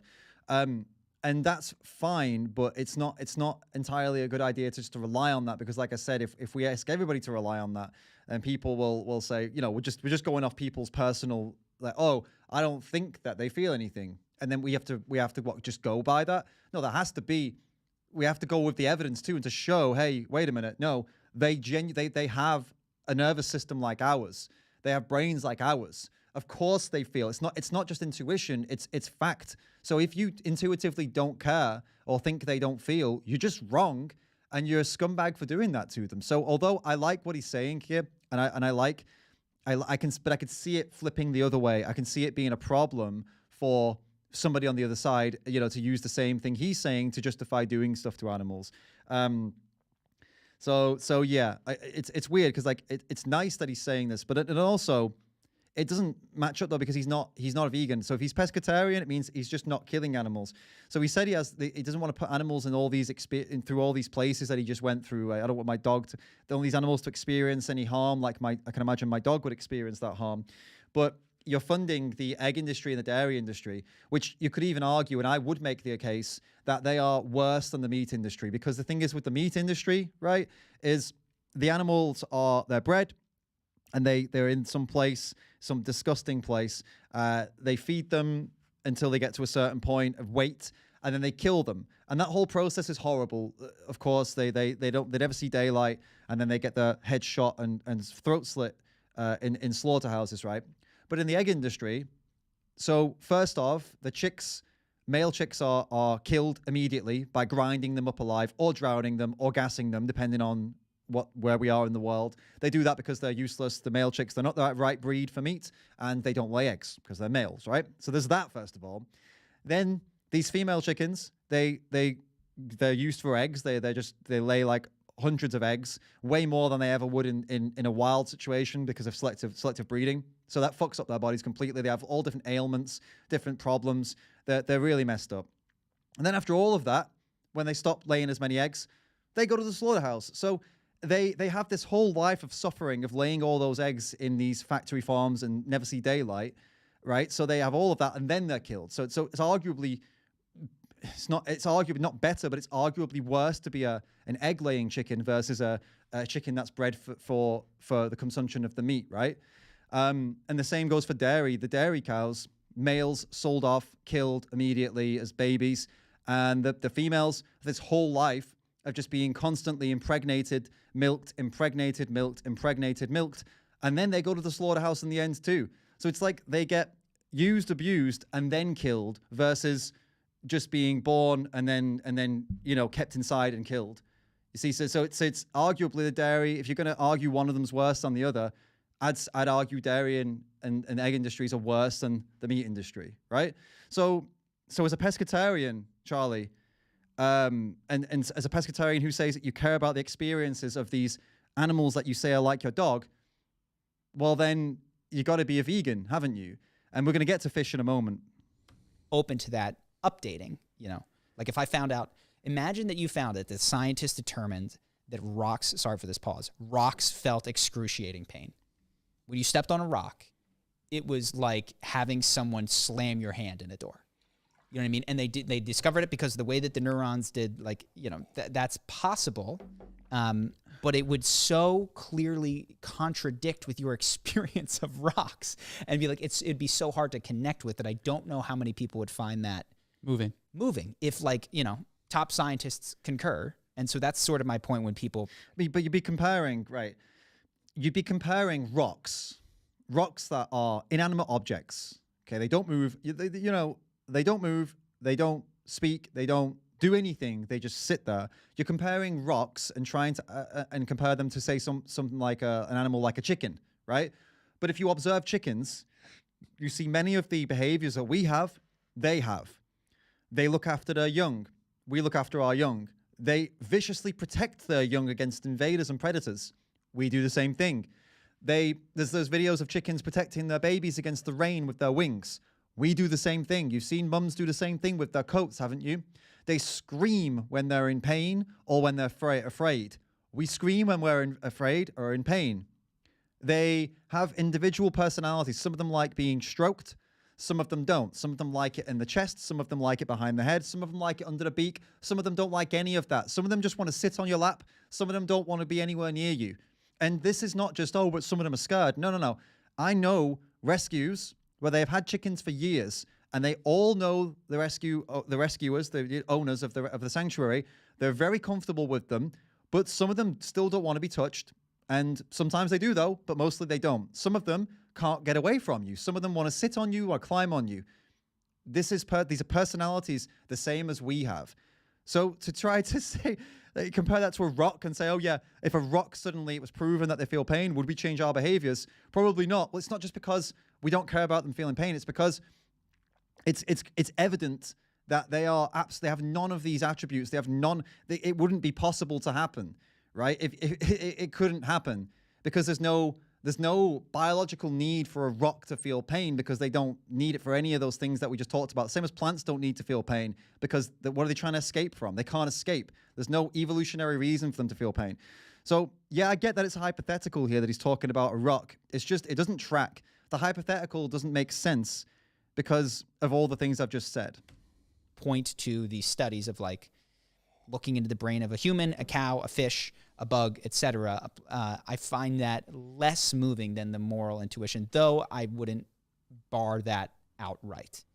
So, category of fish now. Then we move down into fish. And this is the area where I go, I feel very certain about mollusks. Something about it. I don't eat squid, by the way. Like, it's not just like because you're from the sea. Like, I watched my squid friend. Done. I was you don't done. have to tell me anymore. Fucking done, dude. That was it. Yeah, I got a friend, dude. Moral of the story, my squid friend was actually the friend of the guy. Yeah, my octopus teacher or something Yes. it's called. Squid Games. I get it. We watched it. Yeah, and so then I go, okay, I'm pretty sure bugs are okay when I look at bugs, though sometimes I grab spiders and put them outside instead of smashing them. Mollusks, and then fish for me are that, like, dividing line where my own convenience does enter into it because, like, okay, to survive off mollusks for me is like that upsets my stomach and there's, that's tougher to do practically. Fish are still well within a practical range of, I can get my taste buds made happy. I can get protein from them in a dense protein source. Charlie, come on, man. I really hope you see this. I really hope he sees this because, dude, like, you live in the States. You're a famous YouTuber. You're pulling in millions of views. You probably get awesome ad revenue. You're in such an incredibly good position for someone he's pretty young too, of your age, living in a developed country with all these options. And you think you need to eat fish for protein, bro? Come on, man. I mean, do a bit of just go and check out challenge22.com. Go and check out veganuary.com. The world is your oyster. It's a pretty funny pun considering, but, like, honestly, it is. You as a YouTuber, you should know that YouTube is the place to go to find out anything you would ever want to find out. You want to try vegan protein, you just go to the store in America and there's just vegan protein options everywhere of different types of, if you want to eat the processed stuff. If you want to learn how to do it yourself at home with more whole foods, healthy stuff, then as I said, there's YouTube, there's veganuary.com, there's challenge22.com, there's all these different people, all these different doctors and nutritionists and dietitians, all just there with the information that's for free. You don't even need to pay for it these days. And he knows this because he's a self-help YouTuber. He's giving people free mini courses on how to be a better person, on how to be more assertive, how to be more confident, stuff like that. So Charlie knows that these people are out there giving all this free advice and free help. So you're talking about the struggles of getting protein without eating fish. I mean, dude's a smart guy. Just do a little bit of research and you'll get all the answers and you'll be able to be vegan very easily, especially in 2023. I mean, if you're talking like 20, 30 years ago, it would have been a bit trickier for sure. Trickier. Not impossible, not even close to impossible, but a bit trickier for sure. When I first went vegan, it was a bit trickier. I still had some pretty convenient stuff, don't get me wrong, but it was a little trickier. 2023, living in a developed country like the USA or Canada, I don't know where he's based, and being a successful, famous YouTuber, pulling in God knows how much. I mean, let's have a quick look. Let's have a quick look at how much Charisma on Command will be pulling in. Because it's important, this stuff. Just like, because there are people out there, guys. There are like single mums with 3 kids who are eating plant-based, right? Vegan. This guy, his estimated earnings are $60,000 to $1 million a year, and that's just YouTube, right? His Patreon, I think he's got a Patreon. I think he sells courses. So this guy's in the top 5 to and maybe between 5 and 10% in terms of the whole world, probably, of earnings. Let's be honest. Not that it matters, not that you need a lot of money to be vegan, of course, and to eat plant-based, but there's just even less of an excuse for somebody like him, and that's why it's just incredibly disappointing to hear him talk about so mindlessly about needing fish for protein when, I mean, dude, he's got enough money to be able to literally just pay someone to cook him all his meals. Or even like he could pay a dietitian to talk him through it. Like he's one of the few people that's in that position where he wouldn't even have to do the work himself. He could just literally pay someone, hey, can you just make me a diet plan, right? Obviously, if that's not you guys, if you're not in that position, if someone's watching this, it's like, oh, I couldn't do that. It's free anyway. Challenge22.com, they do it for free. But if you have the money and you want to pay premium, there's tons of plant-based dietitians out there that would love to take your money off you. But yeah, challenge22.com is free anyway. So wild. Come on, Charlie. I did lose 15 pounds, basically, not simply as this, but like when I stopped eating beef and chicken, it became tougher to maintain weight, and I'm still okay and I'm healthy, but there are consequences to that. And though I could make it up in protein shakes and fish, Come on, dude. So when he cut out meat and he just was doing, in his word, protein shakes and fish, he lost 15 pounds and he couldn't keep the weight on. I mean, clearly, the only way you're losing weight, you're eating in a calorie deficit. So, I mean, someone just put in the chat, ask ChatGPT to make a diet plan. Do you know what? It's probably that easy, isn't it? Let's do that. Let's do that for fun, shall we? Let's just show how fucking simple this is. So, Dweller, thanks so much for the tips, mate. It says, he could be vegan, bro. Oh, and you gave the lyrics earlier. Have we forgotten what it's like to be of sound mind, an angry surface, in a slaughterhouse we deem kind? Mate, I'm excited to listen to that. Send me that over in the email. Send me your songs over. Yes, he could be vegan. I agree. And it's Cosmic Skeptic all over. It's basic nutritional knowledge, and people like this who are so well versed in another realm can't grasp simple things elsewhere. I agree. I think it's. I mean, he can grasp it. It's just he's not. He's. I don't think he's being dishonest. I think it's just that he's maybe lazy. Just been too lazy to look into this. I don't know. But anyway, okay. Make me a protein heavy, high calorie, vegan friendly diet plan for the week. Protein heavy. So like, imagine it's like a bodybuilder or something. Let's see what it says. This is AI, by the way. It's ChatGPT for those who don't know. It's like an AI thing. Okay, here we go. Breakfast, tofu scramble with mixed veggies and whole wheat toast. Snack, vegan protein bar and handful of almonds. Lunch, vegan chili with quinoa and avocado. Snack, hummus vegetable sticks. Dinner, lentil soup, brown rice and a side salad. That seems very healthy. Day 2, breakfast, oatmeal, chia seeds, almond milk, and a scoop of vegan protein powder. Snack, banana with almond butter. Vegan barbecue tempeh sandwich, sweet potato fries. Oof. Vegan protein smoothie with spinach, banana, and almond milk. Sounds good. Vegan shepherd's pie. Nice, nice, nice. Protein pancakes, roasted chickpeas, a vegan Greek salad with tofu feta. Again, protein bar, chickpea curry. Do you know what? We're going to do this again, guys. And I'm going to tell it, do not use shakes or protein bars. Not that there's anything wrong with them. I'm a big fan of your protein shakes and protein bars. They're just easy. But let's see if we can do it without. Just to make a point. Let's see if it can do it without, yeah? So this is, look at that, 2,500 to 3,000 calories a day. This would cover all of this stuff. Very cool. So that easy. Let's do it again. And let's do it so, plan for the week. And I'll just put like with no protein bars or protein shakes, only food. All right. Well, okay, protein bars are food, but we'll see. All right. Now let's do it differently. So day 1, we got tofu scramble again. Now it's changed it up. Apple slices with almond butter. That's high calorie. Almond butter would be vegan chickpea and vegetable stir fried quinoa, roasted edamames, vegetable lentil and this is sick. Look at this: protein pancakes, carrot sticks and hummus, black bean and sweet potato chili, roasted pumpkin seeds. That's very high protein. Tofu and vegetable stir fry. Nice. Hey, it's a protein. Hey, you put a smoothie in. What are you doing? Oh, because I put no shakes, but it put smoothie in. Okay, trail mix, quinoa, chickpeas, mushroom lentil ragu. Nice. Yeah, it put the vegan protein again for some reason, but the point is it can be done without it. We could try it again, maybe. We can try it one more time and see if it can do without one more, with no protein bars or protein shakes or protein smoothies. No protein powder, only food. Okay, let's try that one more time. See if it can do it without any protein powder at all. That's what I'm curious about. By the way, I'm not doing this because I think there's something wrong with, as I said, I don't think there's anything wrong with protein powder. If you're working out, if you're somebody who's training, then everyone uses it, right? All the non-vegans using protein powders.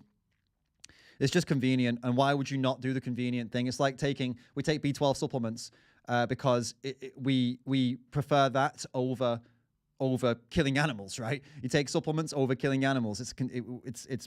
We choose to do that because it's technology and we're happy to use the technology, right? So this is the same thing. If you just want to use technology and just skip out and skip out on the more kind of skip out on making lots of food. If you want to just skip some things, just do a protein shake, whatever, or just do Huel, that's your call. But if you didn't want to, if you wanted to do just eating, eating your calories, this is how you would do it. See, now it's done it with no protein shakes at all now. So we've got some new ones in here, vegan, some oatmeals, chickpea vegetable curry, black bean vegetable burrito, pumpkin seeds again, lentils, chickpeas, different nut butters. So yeah, totally possible. And then obviously if you wanted to do this yourself, you can adjust it. You can say, make me some meals with less lentils. I don't want lentils, so like don't put lentils in, or I want more seeds, or I want more salads, or whatever. Just easy. It's all here. And this was like done in seconds. So what excuse is there really in today's world to not understand that? And you can even put it here. Okay, how can I get protein without animal products? ChatGPT. How can I get protein without animal products? ChatGPT, tell us how to do it. You don't even need me anymore. We don't need vegan influencers and activists and anything anymore. Just ChatGPT can do it all.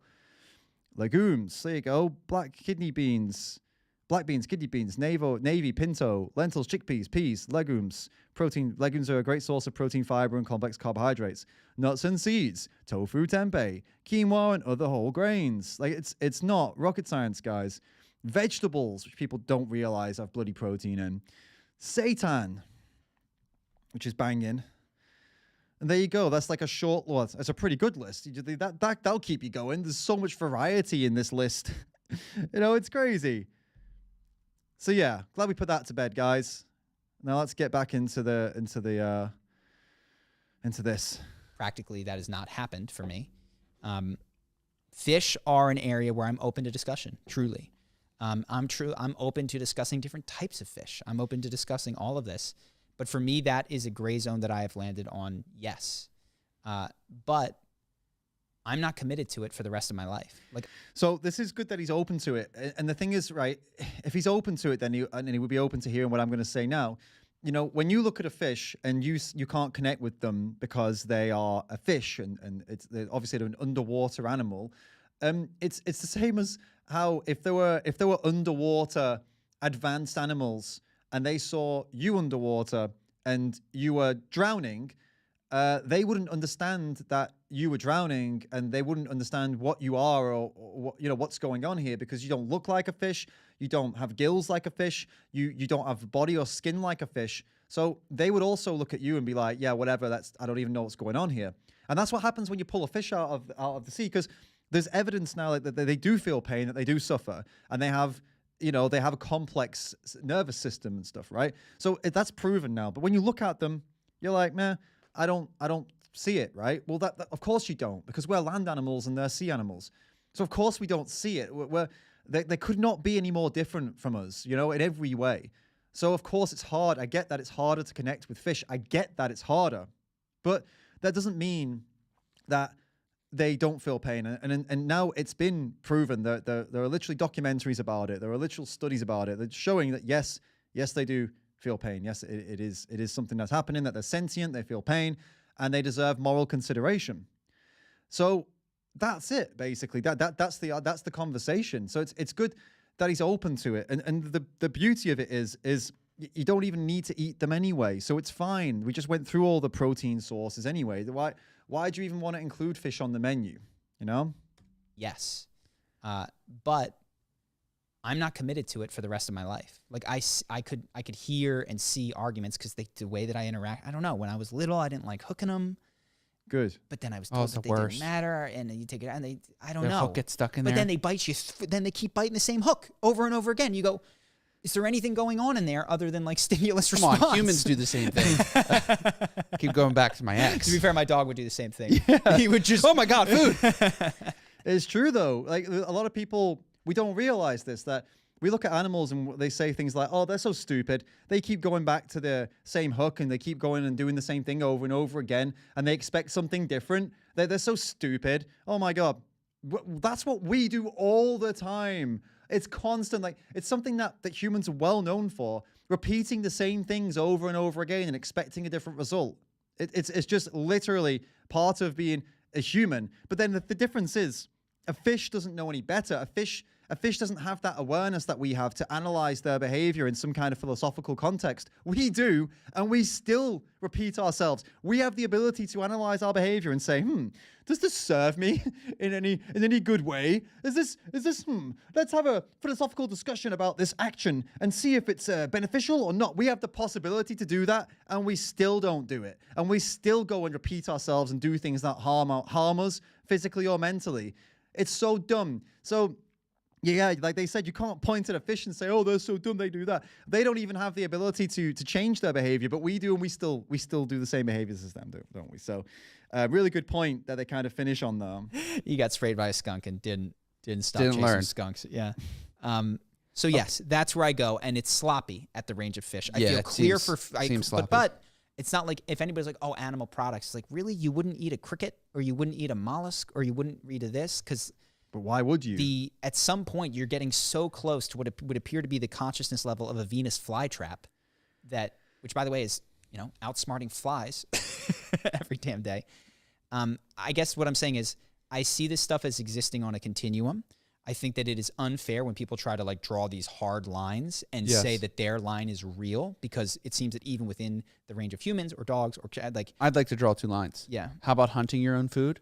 And how about invasive? So before he gets to this, he's talking about drawing the lines. It's not that I'm sat here setting lines and telling you must this, you must that. The point is when I'm talking to people about what they believe and I'm not trying to tell them they're wrong. I'm trying to show them that we agree, because this Charlie, he's not a bad guy. Clearly, you hear the way he talks. He's not a bad person. He thinks about these things. He has empathy. So when I'm talking here and I'm criticizing him, I'm trying to genuinely, in this right now, I'm trying to appeal to his empathy, to show him to move his line, because he needs to move that line and actually, think about it in the sense of not, oh, what can I eat? Which animals can I eat? Which insects can I eat?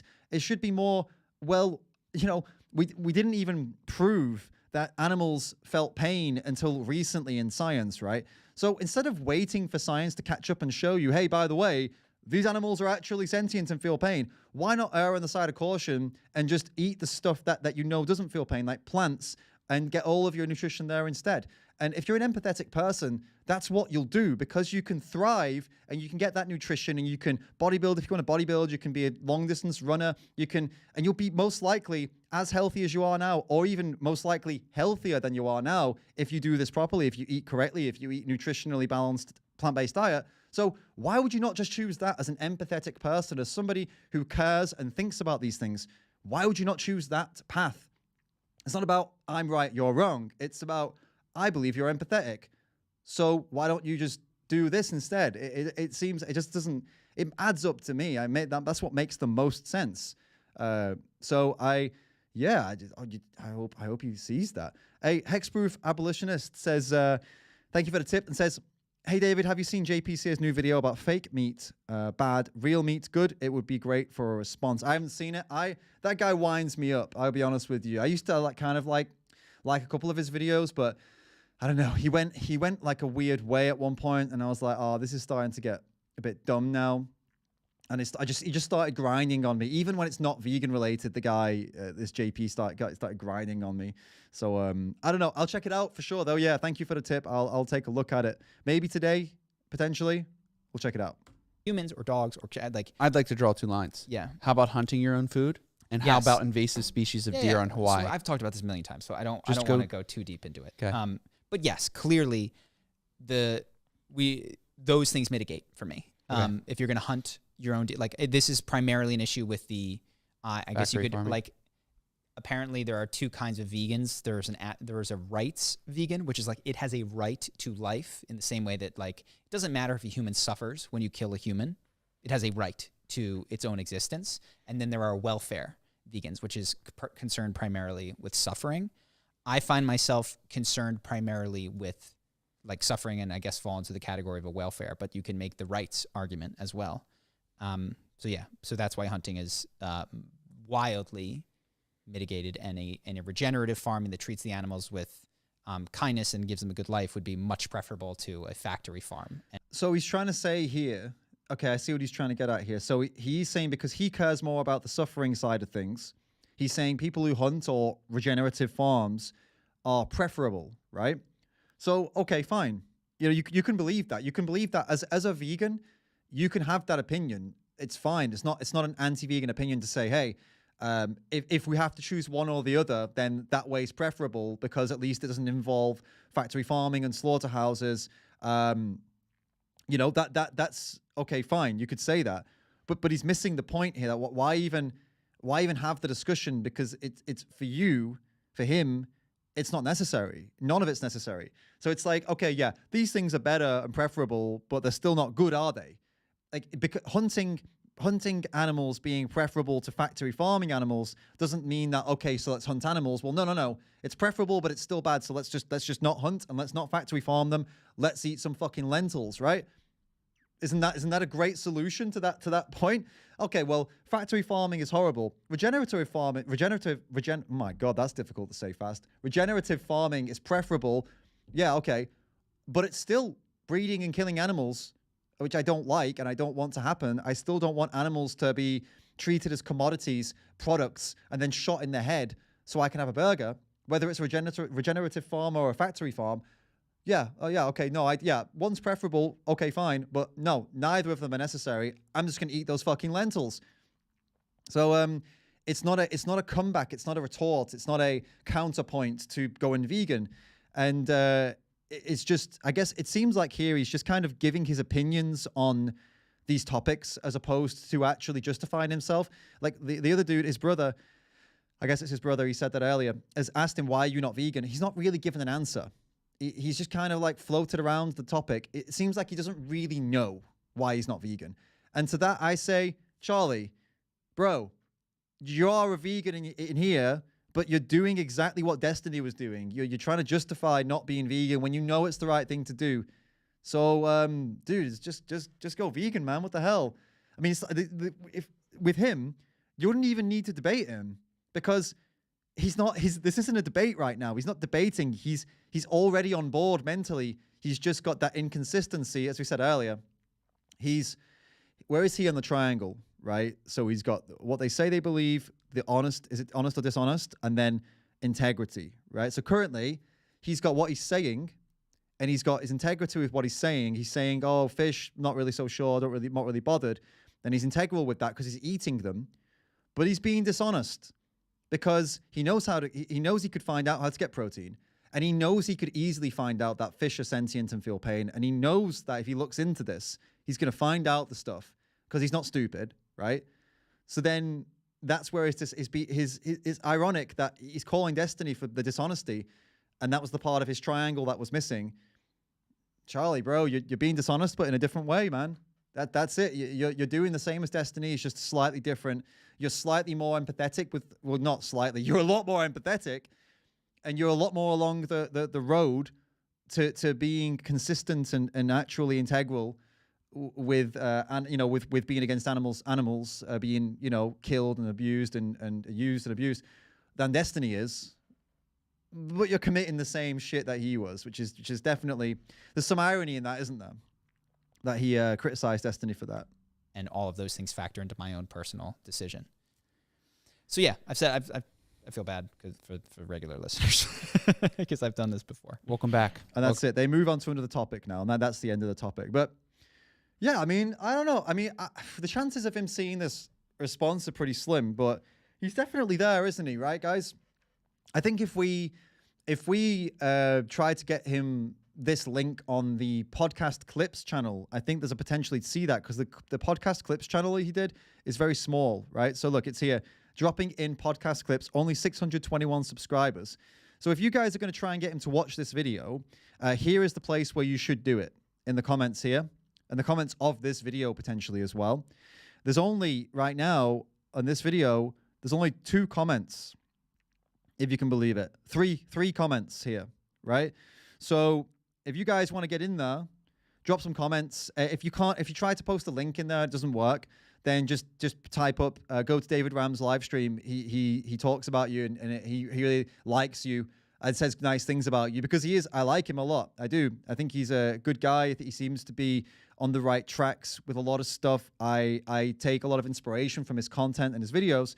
And honestly, although he said some things here that I was like, meh, he seems like his heart's in the right place, and he would be an incredible advocate for veganism if he just pulled his finger out of his arse and made the switch, which he absolutely could do. He sounds like every vegan right before they go vegan. Do you know what I mean? They're still making excuses for a couple things because they feel guilty, and it's like, but they know it's bullshit. We know it's bullshit. It's just that he needs that little kick up the ass. And he's going to be, saying, you know what? I was trying to make up excuses. I was being dumb. I know it's right. Let's do this, right? Let's switch things up and let's fucking be consistent. So, or maybe I'm being too positive, guys. I don't know. But I have hope here. And with the amount of reach and influence this guy has, it could be a really big thing. You'd hope that he talks about it more after he's made the change. So that's really cool. Cool. Very cool. So I think we could definitely check out this. You guys wanted me to watch, Hexproof Abolitionist wanted me to watch this JP Sears new video about fake meat bad. Let me take a look at it. Well, what is it actually about? Okay, let's take a look.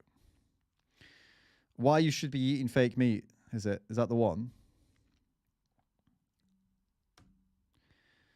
All right, we can, I don't have the screen up. This is it. Why you should be eating fake meat, and it says, this is Awaken with JP. Okay, well, we'll take a look at this then.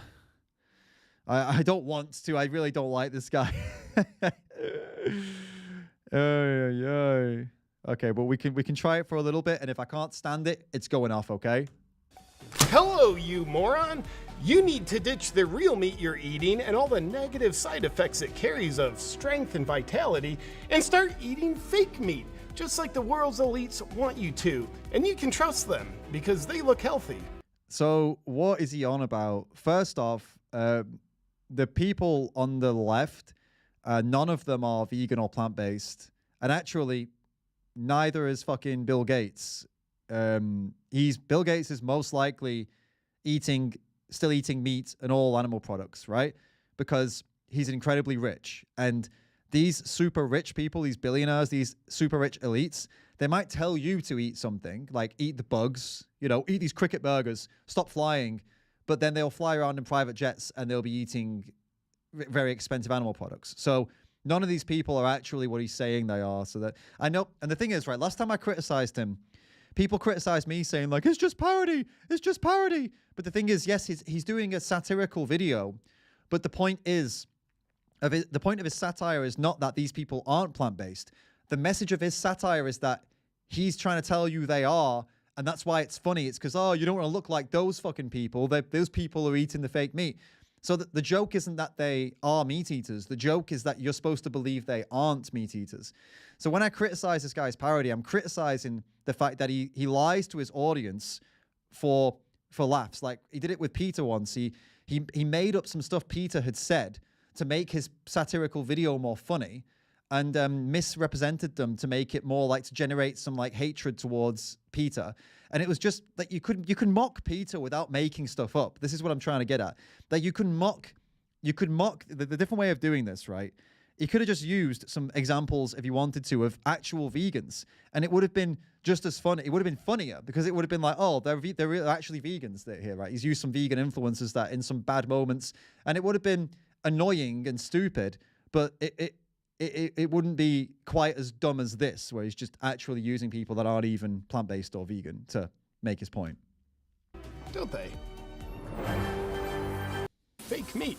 Nothing gives you faker health than fake meat. So who better to sell you on the idea than the fake news? We'll be answering all the who, what, when, where, and whys of fake meat. Some of it will surprise you. And just so you can be most vulnerable to our hypnotic programming, we first need to get you into a fear response. So just remember, pain, suffering, and definitely death is what will happen to you if you do not obey. Scared? Good. Now let's get started on the why. Why is it important for you to stop eating meat that's made out of meat and start eating coagulated junk food made out of plants like Beyond Meat and Impossible Burger? It's so funny that he's saying, yeah, well, you need to stop eating meat that's made out of meat and start eating coagulated junk foods like the Impossible Burger. What, as if beef burgers aren't coagulated junk food? They always do this. They always like to position it as meat is the health food and all these other things are junk food, right? So burgers and sausages are health foods, are they? Right? Even if you wants to argue that unprocessed or whatever you want to call it, like chunks of animal flesh are healthy or whatever, fine, you can argue that, but that's not what he's saying here. I don't agree, but you can make that argument. What he's trying to do here is, as I said, he's taking, just the general term meat and comparing it to an Impossible Burger. Why not compare it to a homemade bean burger, which is also technically fake meat then, if you're going to do it that way, right? Because we know the Impossible Burger is not healthy, but it's definitely healthier than a fucking beef burger, isn't it, mate? There's no one could possibly argue otherwise, could they? If they did, they'd be a fucking idiot. So well, first already off, off to a blinding start. Nothing contributes to the murder of the climate quite like meat does. The latest science reveals that meat beings called cows apparently have a very vengeful attitude toward the climate, wanting to completely murder it. And then we'll all be underwater like we already told you would be at this point. To help you understand how meat is causing the climate catastrophe, let's break it down with the science. You see, scientists have used science-y equations to conclude that meat plus the environment, multiplied by Greta yelling, carry the Al Gore squared equals disaster. But if we can divide by the World Economic Forum, subtract the meat, multiply by fake meat, and solve for who owns the companies, we'll all be saved. Science. And aside from the scientific fact that meat will provoke the climate into killing you, why else should you be persuaded into abandoning it? Well, do you remember the very accurate propaganda from decades ago that meat and its saturated fat content is bad for your heart? Make you die suddenly? Nope, that's something else. We're talking about good old-fashioned heart disease that you die slowly from. So, yeah, what he was the environment stuff. Just FYI, I don't have much to say about that. It was just a silly joke, a bit dumb. There is honestly some truth to the points he was making about the environmental stuff. There is definitely some seedy shit going on, some bad shit going on with people who are very, very, very, very rich, and trying to make us do or not do things for the planet or whatever. So I kind of am a little bit more on board with. I understand it, but what's annoying is that they kind of try to tie it into products like the Impossible Burger or Beyond Meat, or basically try and tie it in with veganism and plant-based, and it's like, it's not.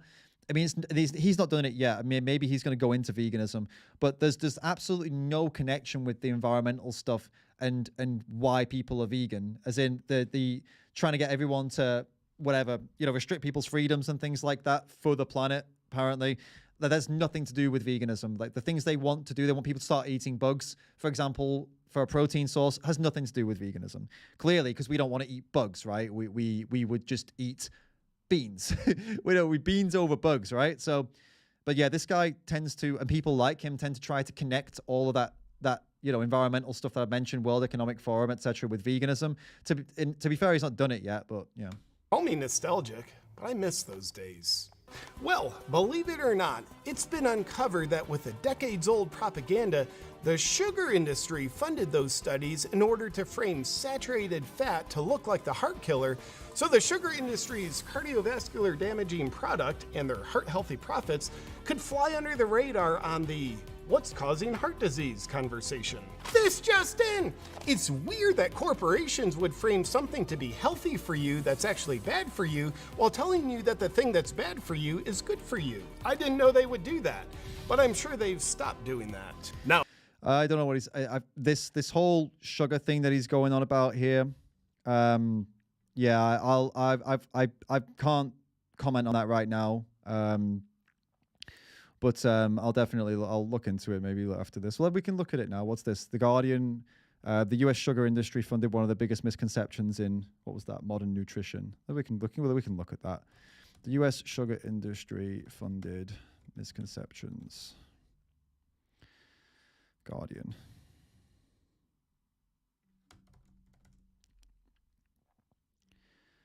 Sugar is the real enemy. Oh well, this is 8 years ago.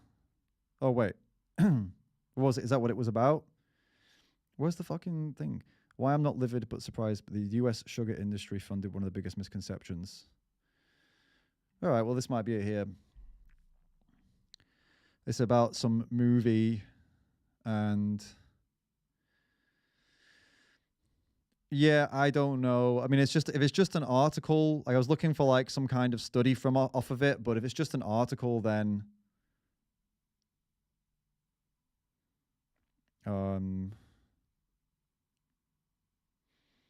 Okay.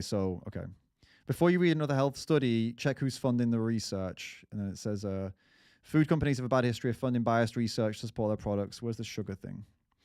So sugar industry had paid scientists in the 1960s to implicate saturated fat and not sugar as a cause for heart disease, while the revelations are stunning. Food industry funding of nutrition research is more common than consumers may realize. So then... sugar industry and coronary heart disease research. So they had early warnings of coronary heart disease and the risk of sugar in the 1950s. Examined sugar research, internal documents, historical reports, and statements about dietary causes of coronary heart disease. And they found where they singled out fat and cholesterol as dietary causes of and downplayed evidence that sucrose consumption was also a risk factor. Also a risk factor. You see that, guys? Singled out fat and cholesterol as the dietary causes and downplayed evidence that sucrose consumption was also a risk factor. So they're not saying that sugar was replacing the risk factor for fat and cholesterol. It was also a risk factor. So there's like funding for that. Findings suggest that the industry sponsored a research program that successfully cast doubt about the hazards of sucrose while promoting fat as a dietary culprit in coronary heart disease. So there you go. So it's not, this is what I mean with this guy. He's so fucking full of shit. So he's trying to make out that the sugar industry was that they were trying to claim that it was only fat and cholesterol. But it's not true. It wasn't fat and cholesterol. It was actually sugar. But the reality is, no. It was also sugar that was a risk factor for coronary heart disease. So fat and cholesterol, we all know, it's evident. There's so much fucking evidence out there, powerful studies out there to show that the high cholesterol, high fat content, that it's shown to be true. Saturated fat content is shown to be linked with the higher risk for coronary heart disease, right? For heart disease. Okay, we know that, right? But sugar's also a risk factor. Okay, great. So you've just proven that the sugar industry lies, but you've not been, that doesn't take away the evidence about saturated fat and heart disease, right? And cholesterol and heart disease. I feel like this guy, man. Vinamoinen, thank you so much for the tip. It says, how are the doggos? Yes, they're awesome. They're awesome. They're kind of done with us right now, to be honest, the doggos. They're kind of sick of us. Yeah, we still go and see them, but they're not as excited anymore, but we still love them. But yeah, this guy, man, like I'm not, to be honest with you guys, I don't really like getting into the health stuff so much. Like I'm not, it's not my forte necessarily to get into, hardcore science, health, fucking diet debates. Like there's people out there that are better at that than me. But I mean, this is just so easy to do. So I will get into it a little bit because, I mean, look how quickly we just found that. Look how quickly simple it was to debunk his nonsense. Killer. Anyway, let's go through Could fly under the radar on the what's causing heart disease conversation. This just in! It's weird that corporations would frame something to do that. Sugar industry funded Harvard scientists, always trust the science, to pin the heart disease tail on the donkey of saturated fat and meat. Then in 1967... Yeah, they didn't pin the tail on it. They just they left out the fact that sugar's also a risk factor. It's not one or the other. It's just they lied about sugar being a risk factor or not. They published their findings in the prestigious New England Journal of Medicine. That initiated the tidal wave that says saturated fat and the meat that it comes from is bad for your heart that swept over the world. That very scientific... Because it is bad for your heart. It didn't change. Nothing changed. It's just that they left out that sugar was also bad. And everyone, like, now everybody knows sugar's bad too. So it's what's the point? Propaganda, most likely born before you, has certainly influenced how you think about food. And here's a fun fact for you. These very accurate studies that demonize fat led to butter being replaced by heart-healthy margarine, a plant-based butter alternative loaded with trans fats, later discovered to be the most destructive thing you can do to your heart. But I'm sure that what they're doing this time with plant-based alternatives is gonna work out much better. Don't eat that, eat this. It'll be good for you. It's safe and effective. We would never do what we've already done. Trust us. Accordingly, Beyond Meat's label proudly claims to have 35% less saturated fat than meat. By the way, I don't know about the margarine butter stuff. I mean, if you've got, the thing is, I've never been under the impression that margarine or butter were particularly healthy foods anyway. Like even before I was vegan, butter was never a health food and neither was margarine. So if you want to be healthy, cut out both of them. I mean, if that's something you're concerned about, I don't know. Like I don't get the point again that he's trying to make really with this. So the chances that they're riding the wave of the same propaganda are only 100%. But what's in it?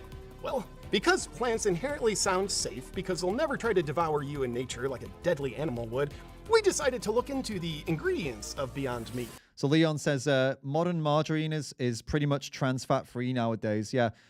I mean, again, I never looked at margarine or butter as a health food. So I that's good, but they were always going to be unhealthy foods anyway to me. So,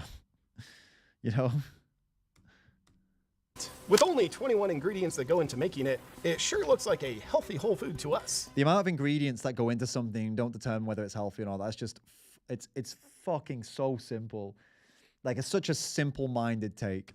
Furthermore, our investigative team's ability to read helped us identify that the second most abundant ingredient in it is canola oil. The ever-healthy canola oil has been shown to be linked to inflammation, heart disease, impaired memory, and strokes. Yeah, sure it has, mate. Let's get into that one then, shall we? Canola oil, best study on health. See if I can find like just quickly. You know what I mean? I'm not gonna go too deep into this, but I'm almost certain it's bullshit. Okay, there's a study here. Evidence of health benefits of canola oil. This is from 2013, but like I don't know like how powerful the study is. But all right, so let's just dive through it and see what the conclusion is, because we ain't gonna dive into a fucking massive study. But yeah, this is the first. I know it's the it's the first one I've come across. It's quite relatively new, I suppose. After 15 years of continuing research on canola oil since the latest review, evidence shows a number of potential health benefits. Can be regarded as one of the healthiest edible vegetable oils in terms of its biological functions and its ability to aid in reducing disease-related risk factors, improving health. Current research is expected to provide more complete evidence to support the health-promoting effects of canola oil when consumed at levels consistent with dietary guidelines.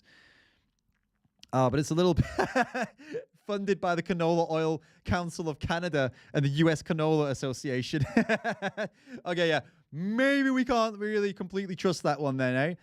All right, maybe is there like a non-biased source? Oh, that's funny.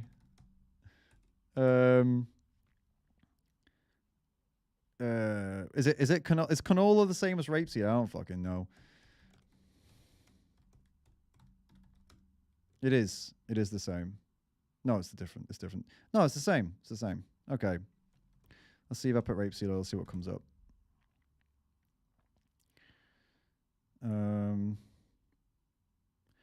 I was looking at ideally evidence review of health benefits of this one's 2019. Okay, so this is a newer one. No, it's not like a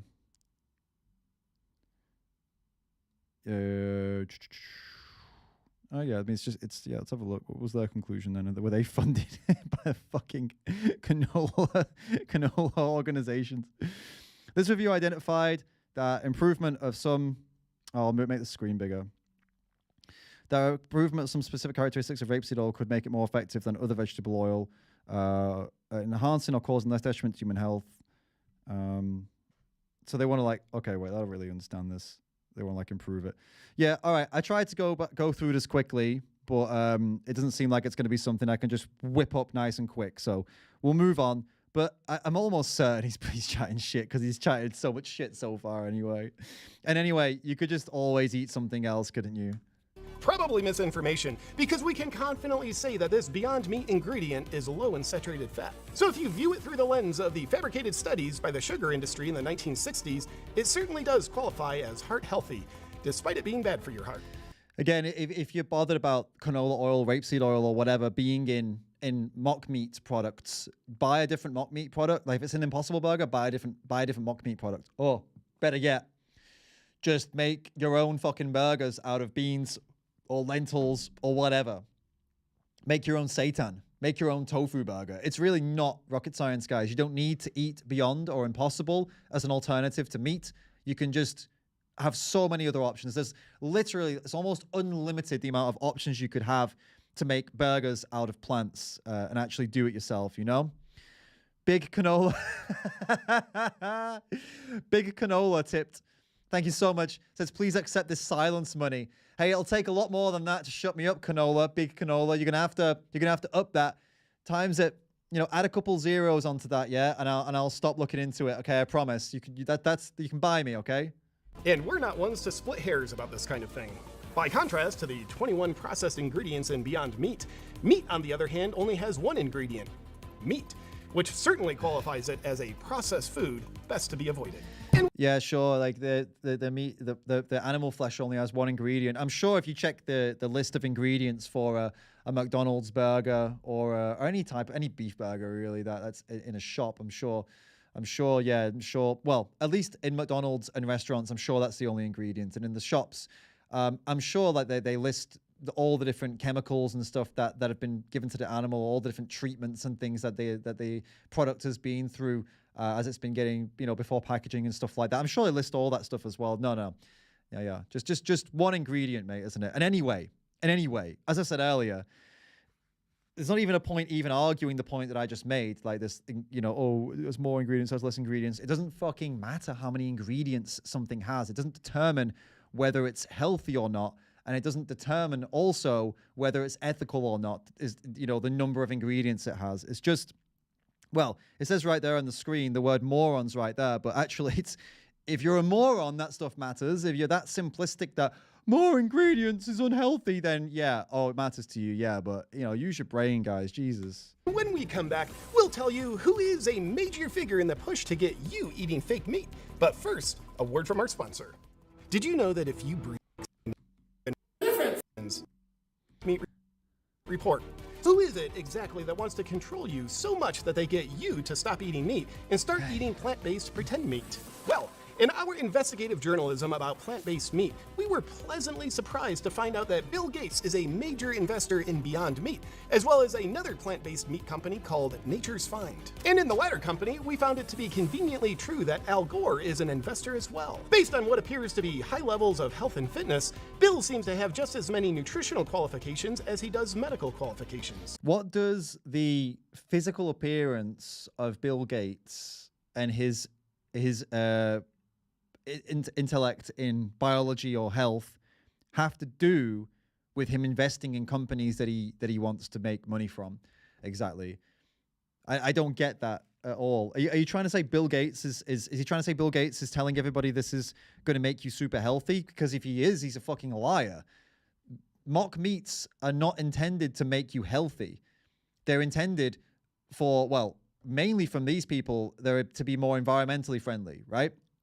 But if you're a vegan, the intention of them when you buy it is that I just want to eat something that's meaty and tasty that isn't going to kill an animal. It's not you're not eating this for health.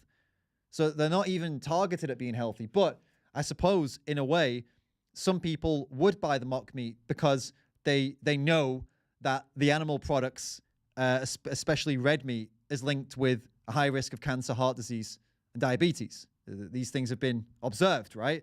So yeah, some people might go for them out of health, but ultimately they might end up with other health problems by eating these things too often because they're not healthy.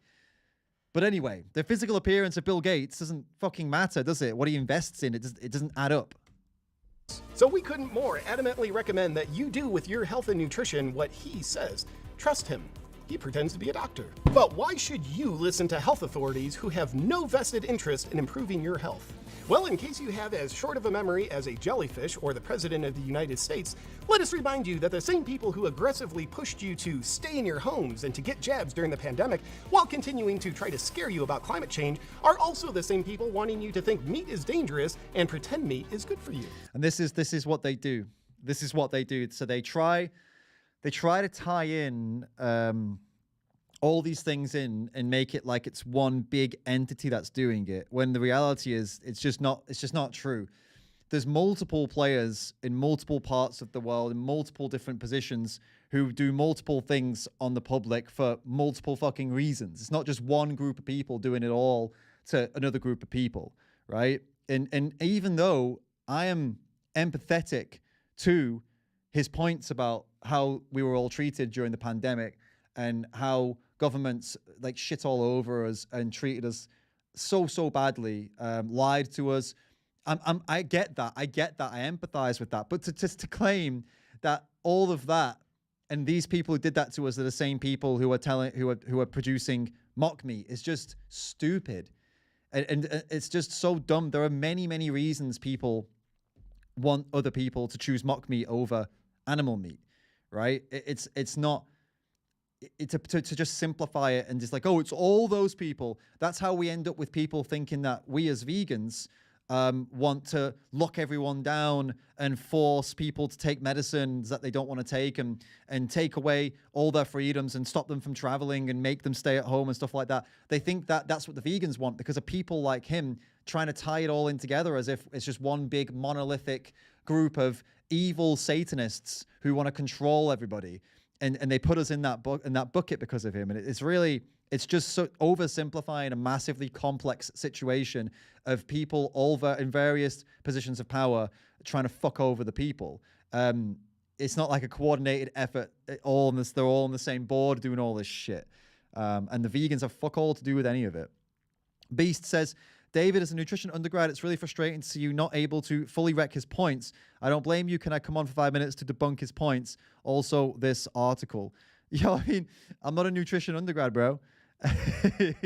So it's reasonable that it's frustrating for you.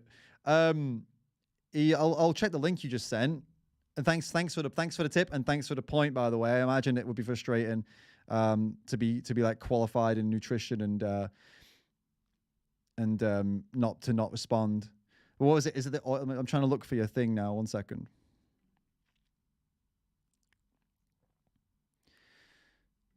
Interesting. So was there ever a sugar conspiracy?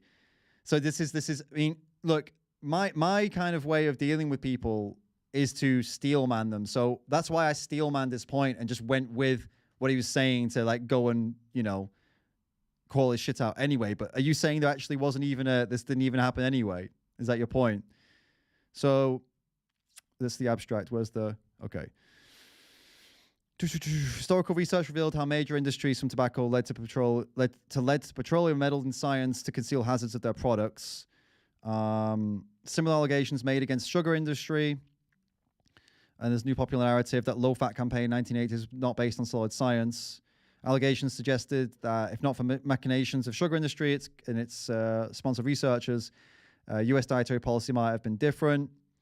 We do not defend the sugar industry and cannot address every aspect of it, but we believe recent high-profile claims come from researchers who've overextended the analogy of tobacco industry playbook, failed to assess historical actors by the norms and standards of their time. Analysis that illustrates that conspiratorial narratives in science can distort the past in the service of contemporary causes and obscure genuine uncertainty that surrounds aspects of research. Yeah. In the absence of very strong evidence, there is a serious danger in interpreting inevitable twists and turns of research and policy as the product of malevolent playbooks. Yeah, clearly that's what he just did. We went through that, right? That's what he did. He tried to make it out that sugar was the thing and saturated fat and cholesterol wasn't. That's what he was doing. He was trying to twist it to suit his narrative. It's absolutely, we're on the same page. So Beast, I'm not sure what else you wanted to get into, but if you're in the chat, just like type up like if there's any what else you wanted to get into, and maybe we can have you on depending on what it is, because we've got I don't know how far behind you are right now, but yeah, just pop in the chat there and we can talk about it. So, because they've never been wrong about anything, they're also probably not wrong about this. And with obeying them, all that's at risk is your health. Please, we dug into Andrew's from accounting pension fund. Andrew, you've hereby been notified. Big canola. Okay. Cheers. I'll do. I'm not going to stop talking about canola. I'm not going to talk about you guys. Okay. I'm not going to stop talking about you guys. It's not enough. Like I said, you got to add a couple zeros to that to get me to stop slating you publicly. Okay. So yeah. For sure. What was it? I just saw an interesting comment from one of you guys. Yeah. No. All good. So you really have nothing to lose. They also openly say they want less people in the world, so it makes sense that their health advice to you would be geared around increasing your health and longevity so there will be more people in the world, just like they don't want. And don't worry about thinking about that too much, because instead of being at the top of the food chain, you should start enjoying fake meat so you can be right at the bottom of it, right where they want you to be. My God, he's such a fucking idiot, isn't he? Oh, I want to be at the top of the food chain though. Yeah, mate, you're top of the food chain, sat in front of a camera in a house that's air conditioned. You know, yeah, you're real top of the food chain, to the point where if you lost your home and you had to go outside in the wilderness and stuff like that, you'd probably be dead. Like without medicine, you'd probably be dead relatively soon from some kind of infection or disease. Yeah, it's because you're top of the food chain, right? Yeah, that's how top of the food chain animals operate, with these cushy, clean, indoor environments full of whatever kind of medical attention you need, with all your convenient foods and convenient things that you can just grab out of the fridge. Yeah, top of the food chain, bro. Yeah, so dumb. Plant-based meat. We recommend it. Beyond Meat. It used to be a plant, but now it identifies as meat. The same transgender ideology that's invading your mind is also now invading your food supply. We urge you to let it. You'll thank us for it if you're still alive. Good night! Is that the end of the video? Hey, what's up, my freedom love? Jeez, man. It's just so dumb. I get that it's supposed to be satirical, obviously. But it's like, we're not criticizing the satire itself, right? Of course he's fucking around and he's being very sarcastic and he's being very tongue in cheek, but it's not a joke. Like the video itself isn't a joke video. He's making serious points. Like he wants people to take him seriously. He's like I do. He's delivering a message through comedy. That's exactly what I do, right? So it is worth critique. And that they as I said, the people who they get upset when you critique it. Oh, it's just a joke. It's just a joke. But it isn't though. It isn't a joke at all. Like yes, the jokes and all this conspiracies, blah blah blah. But it's real. He's trying to make real points. So yeah, it's pretty much it. But yeah, Beast. I don't know who you are in the live chat, bro. But I've not seen any messages. If you still want to come on, if there's something you want to get into that you want to get into here, then just get in the live chat. Let me know. We can see if we can bring you on to go through anything that you think I missed, like health-wise. It's totally possible. Okay. But yeah, the dude, I don't know. This guy's really gone off the edge. I mean, I don't know. He's clearly working for him though, isn't it? 2.7 million subs. And he appeals to a very specific audience, doesn't it? Appeals to like a very specific part of the world of these kind of people who are more freedoms kind of people who got in their mind that the vegans are trying to make them eat the bugs or something. But it is important because of people like him and the type of influence they have and how far they reach. It is super important that we as vegans try to distance ourselves from all of that shit, distance ourselves from these kind of agendas of these organizations that they use environmentalism as a front for just basically gaining power over people. Like for example, in the UK, right? If the UK ceased to exist tomorrow, the impact on the environment would be very, very minimal. Okay, if the UK ceased to exist, if it was just gone tomorrow, the world wouldn't be more environmentally friendly to the point where it would change it much at all. Okay, but yet in the UK, they're trying to enact these measures on people to stop them from traveling at certain times. They're making them pay, that they have to get passes to drive to different parts of the country. There's certain times of the day where you'll have to pay more to drive through. And it's like, they say they're doing it for the planet, for the climate. But like I just said, if you snap your fingers and the UK didn't exist anymore, it would be like a couple of percent in terms of environmental damage. It wouldn't even be like that much. So what do you think? This driving thing is going to make a big difference? The answer it isn't. So then why are they doing it? So if you wanted to be charitable, you could say, well, they're doing it because, they want people to just get in that mindset and every little counts and it's this kind of thing. Okay, but if you wanted to actually look at it objectively, like properly and actually consider what governments do and how they really are and how power hungry they are, no, they're just doing it because it's one more excuse to put limits on people and control them. So, I mean, guys, as vegans, as animal rights people, when governments try and put controls on us and stop us from doing shit like that for no logical reason, even though it feels good, like, oh, it feels like it would be good for the planet, but ultimately it's not going to make a difference at all. We need to push back and say, no, fuck you, fuck this, stop trying to control us and make us do stupid shit and try and charge me for traveling to my grandma's or whatever, right? I don't want to have to, I will not pay some taxes. I'll not get credits for when I'm allowed to travel and stuff like that. No, fuck you. It doesn't solve the issue. It's a control thing. We need to stand up against it because ultimately, guys, it'll come round back on us. Trust me. The more control you give to governments and police and all these things to put you under more, I don't know, locks down or stop you from traveling or stop you from buying things or stop you from doing things, the more you give into that, the more they can use that to stop you from protesting, right? The more they can use that to shut down your social media when you say too much about animal agriculture, because ultimately, guys, they're not looking out for you. They're looking out for animal ag. Big business, yeah? The big farms, the big businesses, they're not, the government, the police are not interested in defending you as an activist. They defend where the money is. So the more power you give to them to shut you down and shut you up on different topics that might not seem relevant to your animal rights work, the more freedom you give up, the more that shit will come back on you. So the the point being with this JP guy is that when he talks about that kind of stuff, he's a fucking idiot. Don't get me wrong, but this is where he's coming from. Like he thinks he's fighting some kind of crusade against the governments and stuff, and that we as vegans are the ones that are trying to restrict his freedom. But it's not true. It's not true. And this nonsense that they think it's us leads to these stupid videos about fake meats and things like that. And they think it's us that are pushing this stuff. We're not pushing this stuff. We cannot have that happen. Even the hardcore environmentalists out there, like Nathan McGovern from Animal Rebellion and from Just Stop Oil, two very intense, one focused on animals and one focused on environment. Even he said to me that he totally disagrees with governments putting these arbitrary conditions on people and limiting their travel and stuff like that, because he agrees with me. Ultimately, it makes fuck all difference. It's all power and control. And he also agrees, and I'm sure lots of people in these movements, environmental movements, agree, this is bullshit. So, guys, we've got to stand up against it and stop letting people like this JP make the fucking bullshit that environmentalists and vegans, that we all just, everybody in this world just wants to, control them and take away freedoms and make them not be able to do stuff and make them stay inside and blah, blah, blah. It's like, no, there's a very specific group of people in the world that are doing that, and fuck those people. And we definitely need to stand up and stand for that.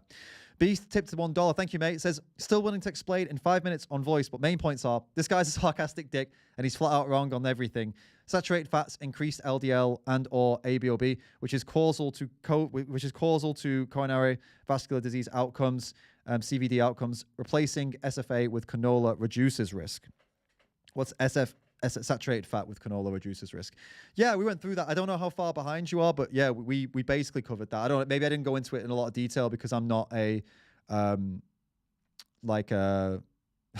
nutrition undergrad or anything like that. But yeah, we basically covered that. But if you want to come on real quick, and I don't know, you guys, what about you? Let's ask the people. What do you guys want in the chat? Should we get Beast on to go through these points? Would you guys like that? To go through the points about this canola oil and heart disease, and would that be interesting for you? If you guys say yes, then we'll do it. If you guys say no, then we won't do it. Totally up to you. No offense, Beast, but I'm a man of the people, Okay, how would we get you on then if we were going to do it? Okay, it's saying it would be interesting. So if you want to come on then with voice, we'll do it. So I'll load up a Google Meet, and you can come and join through the Google Meet, and we'll have a quick chat about it. I think Google Meet's the easiest way of doing it. Okay, turn off my camera. Sweet. So I don't know where you are, but I can put the Google Meet here in the chat, and you can click it from there. There you go. So Beast, I don't know how far behind Beast is. Beast, join the Google Meet. Cool. So yeah, cool. So yeah, the reason I used to watch this JP was because he was touching on these things I mentioned earlier about he was touching, especially during like the whole lockdown time. He was calling out all the inconsistencies and the bullshit, and he was making the statements like, hey, doesn't it seem like a lot of these things are being pushed to control us and things like that? And he was and at the time I was thinking like, hey, you know what, he's a conspiracy guy, and I don't believe or side with him on everything, but I was definitely like, oh, I think he's right on some stuff. And I liked that he was doing it on YouTube, and I liked that, he was willing to get his account shut down and stuff. He was willing to say the things, and it was great. But then he just tipped over. Like a lot of these people just keep going, and then they fall off, don't they, right? Like they say some interesting stuff, and they call something out, and they're brave. And you're like, oh, that's great. You're so brave. Well done for calling that out. And then they just head down into this conspiracy rabbit hole, and it just keeps going and going and going. And then you're like, whoa. See, I was with you. I was with you like, a couple of conspiracy theories ago. I thought that one seemed pretty reasonable, and like, okay, but you went off. You just didn't stop. And that's kind of what happened with this JP guy. He just went off the fucking edge. And a couple of other people that I've seen, YouTubers as well, they just go off into La La Land, Beast, you've got like, I don't know if he's seen it or not. I don't even know. He's not even in the live chat. He just keeps on. He's just saying. I guess he is Beast. Could be a she though. Who knows? We don't know, guys. We don't know. But so far nobody's joined anyway, so none of you guys joined either, which I appreciate. No one's taking the piss. Are just coming on. Is Nathan McGovern related to Wendy? Vinemoinen says.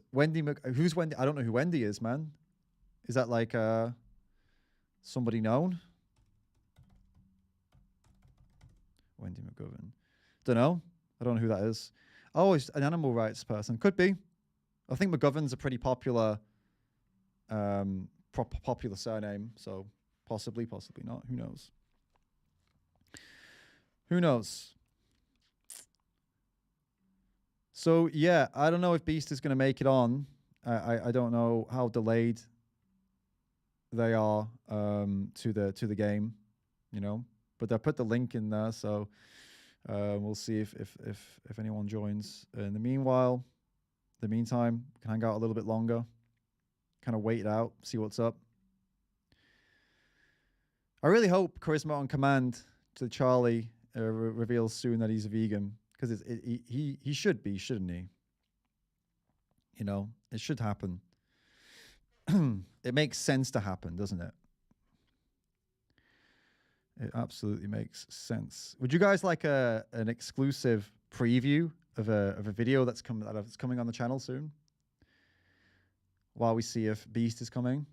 I'm going to give you an exclusive preview of a video. Right. So, you know the account Nut-Based News?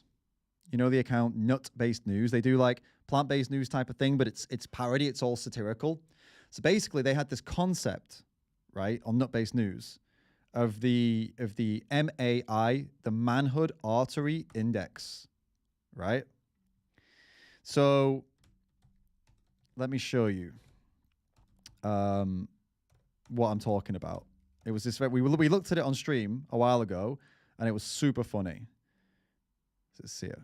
So this is Nut-Based News on Instagram, and where's the Manhood Artery Index? Here it is. Look.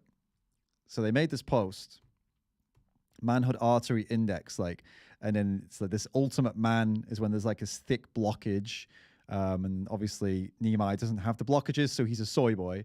And I'll read this out for you here. Oh, it looks like someone's joining the call. Let's see.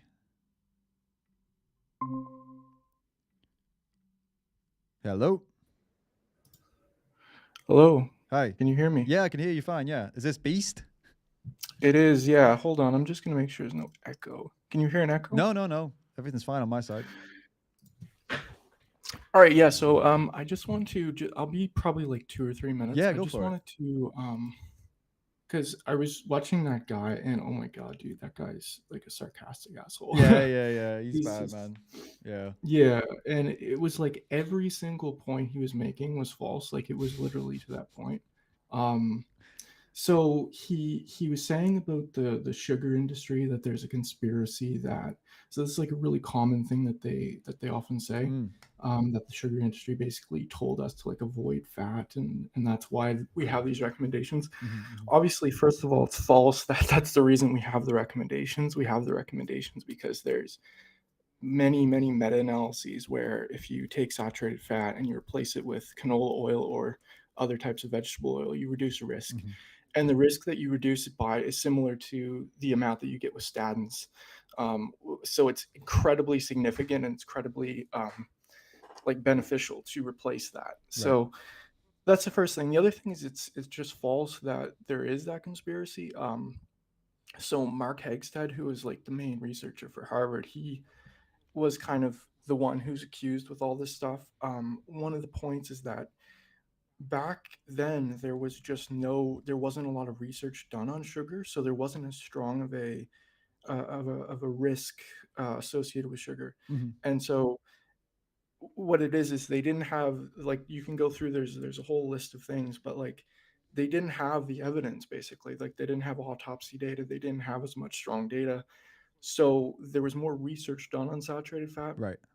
And so it makes it look as if, oh yeah, we're just blaming it on this. They're not blaming it on anything. They're going with what the research showed, right? So it's the idea that it's like they're covering it up and all this is just total, like, it's just such nonsense. Like, it's hilarious. Yeah. And was what I said Yeah. about that, where I checked that quick study, and it said that that they were saying that the conspiracy theory, it's weird that they say that the conspiracy theory is that it was the sugar that was the risk, but not the other things.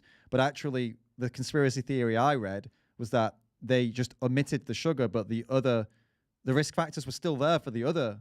The saturated fat and cholesterol were still risk factors. It's just that the claim is that they omitted sugar. So even with this JP guy, not only was he quoting a conspiracy theory that you're saying wasn't even correct, he was misquoting it as well. Do you follow? It's like he was taking it another step more stupid, to the point where he was trying to say sugar is the thing, but saturated fat and cholesterol are not the thing that are risk. It's so like dumb. Yeah. It's next level dumb.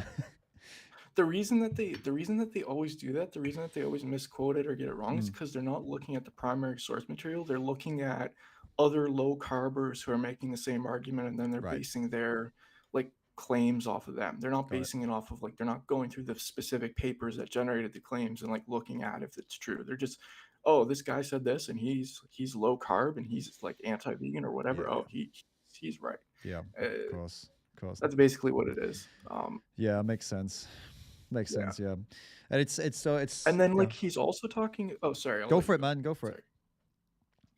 So the other thing he was saying was something about, I heard like about the one ingredient thing. Like, this is one of the stupidest arguments that these people use. So like, it's like, oh, well, Beyond Meat has all these ingredients and just meat, like regular meat, has like one ingredient. So that informs you literally nothing about the health outcomes of the thing. Yeah. Like I could go and mine uranium, and that's one ingredient. It's literally one element. It's like one type of atom. Is that going to be something that I should consume? Like, because it's one ingredient? Like, it's so dumb, and it's so common. We need to stop. Like, we need to get away from like the whole one ingredient makes something good or whatever. Like, we look at the actual outcomes, the actual meta-analyses on the topic, and I think there are some that are comparing Beyond Meat with like regular meat, and the outcomes are actually slightly better for the Beyond Meat, just because like the saturated fat profile is lower. Yeah. And I mean, saturated fat, that's one of the things he got wrong. It is really relevant because there's these things called metabolic ward studies, which is essentially, they're not really that ethical anymore, but you put people in a room. It sounds like torture, but it's not. But like maybe like a hotel or something, and you're controlling everything they eat. Like, you're controlling like every calorie that goes into their body, and then you're measuring their increase in cholesterol from the saturated fat. So saturated fat increases cholesterol, and then the circulating cholesterol, specifically the LDL, and actually any of them that are ApoB, which is just a tag that the lipoproteins can have, makes them atherogenic, which just means they can cause heart disease. So the more of these particles you have, the higher your risk over time. And so it is a causal association. Like, it does cause that. So the more saturated fat you're eating, the less vegetable oil you're eating, like in the ratio, the higher your LDL will be, and the higher your LDL throughout life, the higher your risk of heart disease. So he's just promoting things that are going to kill people, literally. See, the problem is, right, with everything you just said is it's the packaging, and it's the messaging, and it's the marketing element of it, right? Because what you're saying is obviously true, and it should be convincing, but it isn't. The problem is what he's saying is convincing, because it's so simplistic, and it's designed for the moron, right? It's designed for the people out there who don't want to know any more than that, and they maybe can't even comprehend more than that. And that's his audience. And unfortunately, this is not shade, by the way. Like, I mean, you can choose. It's not. I'm not. When I say the moron, I don't mean somebody who's physically can't be smarter. I mean people who choose to be in ignorance. When I say moron, that's what I mean. People who don't want to learn. They just want to be told, here's the most simple fucking thing, and then just roll with it, right? He appeals to them, and what you just said doesn't. So the problem is, we need to figure out a way to win over those masses of people who listen to him say, oh, duh, one ingredient, duh, and that's enough.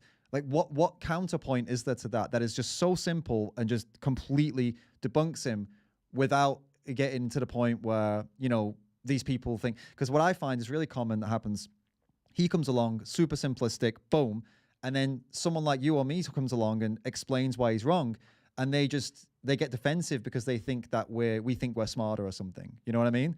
They oh, you think you're better than me? You think you're smarter than me? Trying to make it all complicated with these fancy words and shit. He's simple. I like him better. So it's tough, man. It's tough because how do we balance that? A thorough debunking, right? But balancing it with a message that actually appeals to the majority, like that's fucking hard, isn't it? One of the things that makes it really hard with exactly what you're saying is there's something I think it's called the Brandolini effect or something, right? Where so if I come here and I do what that guy did and I just generate a whole bunch of claims, okay, this is true, this is true, this is true. It's easy for me to do that. I can just do that in a couple seconds. I can just go, oh yeah, saturated fat is not harmful. They're lying, blah, blah, blah. And I can spit out these things in a very quick succession. But to actually go through it and explain why it's wrong and go through the data and like go through the statistics on it, that takes a long time. That takes exponentially more time to do. Debunking the thing takes way longer. And so that's why another thing is it's not appealing to people, is because it can be boring, because it's like you got to go through the specific things, the specific papers that they're talking about and all that. Definitely. And that takes a lot of time. It takes way more time than just to make the claim. Definitely. I found it here, Brandolini's law. The amount of energy needed to refute bullshit is an order of magnitude bigger than that needed to produce it. Which is, you looked it up. You looked it up. Which is that's really relevant. That's like, you're totally right, man. And this guy is an expert at producing bullshit. And everything. Yeah. So we have got to navigate this world. It's so hard, because then there are the people like out there like you who are studying this kind of stuff, and there are people out there who are, really advanced in philosophical debate and PhDs and all these kind of things. But if we can't package it up in a way that appeals as much as someone like this moron appeals, then it's useless. It's only going to appeal to the smart people out there. I don't say smart, the ones who choose to be smart. I mean, when I say smart, I don't mean like anyone who's got some problem or something or just isn't. You know what I mean? Like, we're not getting to the ones who choose to stay in ignorance, but we need to get to them, because that's most people, isn't it? Most people live simple lives, blissfully ignorant. How the fuck do we get to them and take away these idiots and put our stuff in instead, and have them realize the truth without losing them because of this Brandolini's thing? That's what we need to figure out as a community, as vegans, I think. But I do like what you're doing, because you're focusing on the thing that matters, which is the ethical problems. If we just focused on like the health, like, oh, this will improve your health, eat this, like, it's not really what veganism is. So totally. So like, obviously there are people who are like plant-based doctors, and they're saying that, plant-based diet reverses heart disease, it reverses diabetes, it reverses multiple sclerosis, and it does this and that. And it's like, you're just going to get a lot of people who are like adjacent vegans, who are like plant-based, who are just like, oh, well, I'm vegan because it's helping me with this or whatever. But like, if I think the best route is just to go like, veganism is adequate for all stages of life, it's healthy, let's talk about the ethical issues now. Like, we don't need to make it this incredible health changing thing or totally whatever. agree, man. Totally agree. I did a video on that recently. It caused a big stir, because a lot of vegans, they are married to this idea that veganism is this solution for every one of the world's problems. Like, oh, you got cancer? Go vegan. Oh, you want to save the planet? Go vegan. It's the people are starving? Go vegan. It's just they think it's just this one stop, and when you tell them, hey, look, it's way more complicated than that. Actually, veganism is just animal focused, but there's ways to be plant-based and ways to live that also help those. No. They could flip out. No. Veganism is good for your health. It's like, I mean, how can you fucking say that, man? Fries and beer 3 times a day you'd be a vegan. How can you possibly say that it's always good for health, or that? And how is that helping the planet? Just sitting around getting drunk, eating fries. I mean, what's you know what I mean? I'm not sure if you saw the article. There's an article that came out in the Daily Mail a few days ago, and it was basically like, what did it say? The article title was something like, my body resists veganism here's some alternatives ethically or something like that. Okay. And the idea was the author wrote this article and she like didn't, I can't remember if it was she, but whatever. They didn't even eat a vegan diet, quote unquote. They're like, yeah, I'm eating butter, I'm eating 2 eggs per day, I'm still eating this, I'm still eating that, but like I'm vegan basically.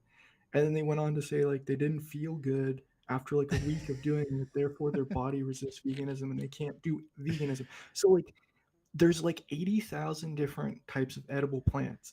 And think of like the different combinations of those 80,000 plants that you can structure a diet around. Like you can make like probably a million different diets that are all vegan. So like the idea that there's one vegan diet and this person didn't even do any of them and then claims they can't do a vegan diet, period.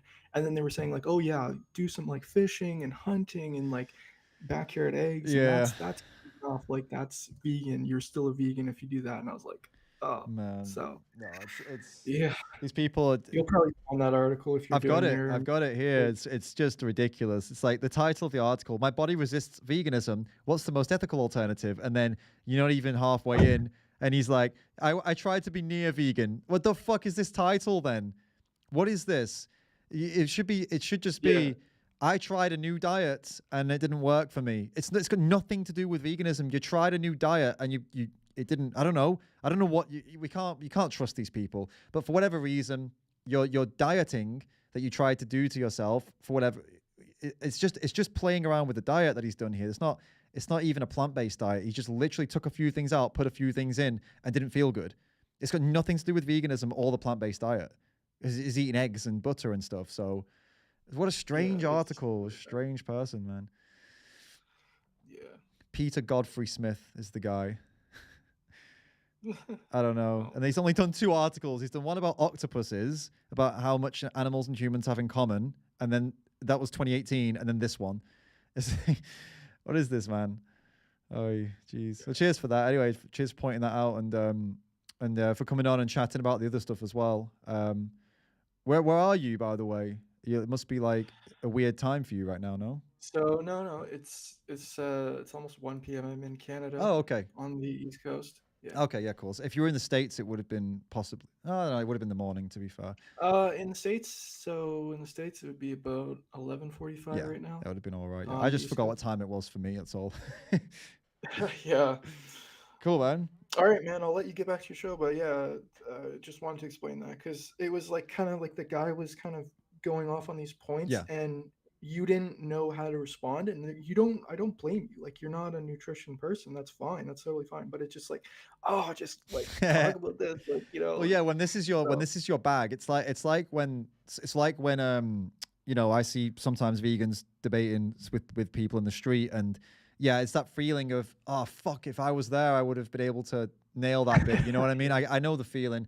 Like I said, I never really tend to get into the health argument stuff, especially not live, because, well, A, I'm not qualified, and B, I really don't read like lots and lots of studies. I used to do a lot of this stuff, but I decided to move my focus onto ethics and focus on animals specifically and rather than health stuff, because honestly, there's just better alternatives than me for health stuff. You know what I mean? There's tons of people out there that are actually qualified to talk about the health side of all of this. So I decided to shift my focus. So I'm definitely not as like quick on that stuff when people are bringing up that kind of bullshit. But if I was ever going to have as long as you don't turn into Cosmic Skeptic and be like, no. I don't understand the health, therefore I'm going to believe Michaela Peters. Yeah, it's funny, man. It's not even like about not understanding it. It's just about not having, like, for example, the study ready. You know what I mean? That's what I mean. I don't have like you had that study immediately. You knew that it was bullshit. That wasn't, you know, I went searching, but I couldn't really find it.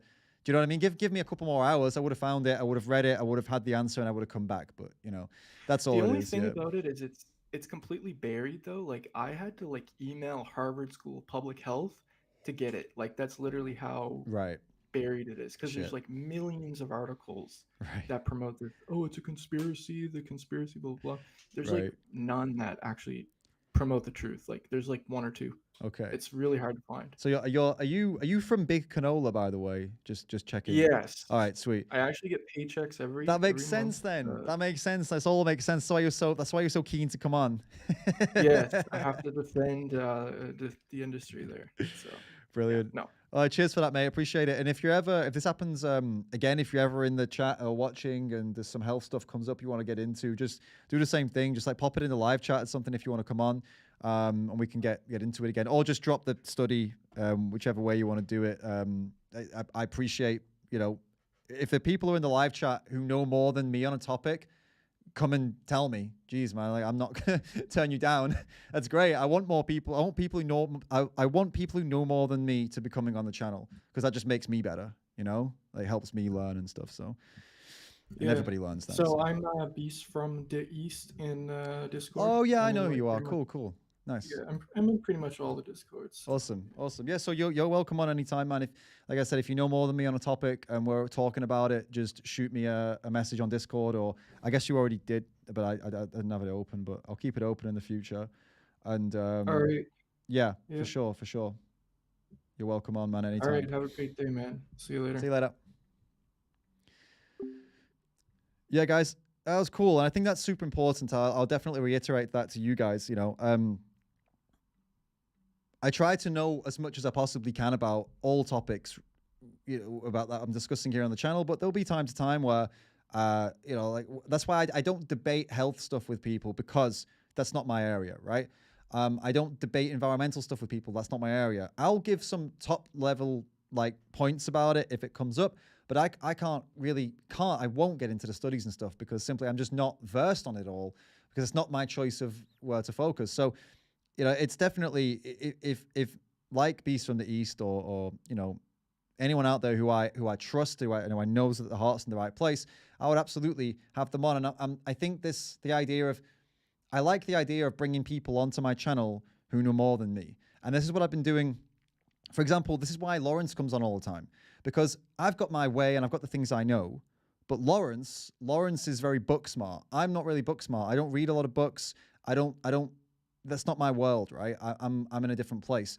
Lawrence is book smart, so he has these different perspectives on things. He comes with the very, he's funny, obviously, we have a good laugh, but he also has this very well-read kind of takes on stuff that contrasts with me giving my kind of more no bullshit, balls to the wall kind of take on stuff, and he has this more like book smart kind of stuff. And I definitely want to do that more in the future and have people on that are offering something that I don't have. You know what I mean? Someone, I don't know, smarter than me on certain topics, no more than me on certain topics. And I think that's definitely that's how we all grow as a community, isn't it? Andrew, ex-accountant, $3 says, I have no current or past intentions of revealing damning information regarding Big Canola, and I'm definitely alive. I will immediately depart the country to pursue my lifelong dream of skydiving in the Himalayas. No need to contact my loved ones. Oh, Big Canola, it's going off. Funny.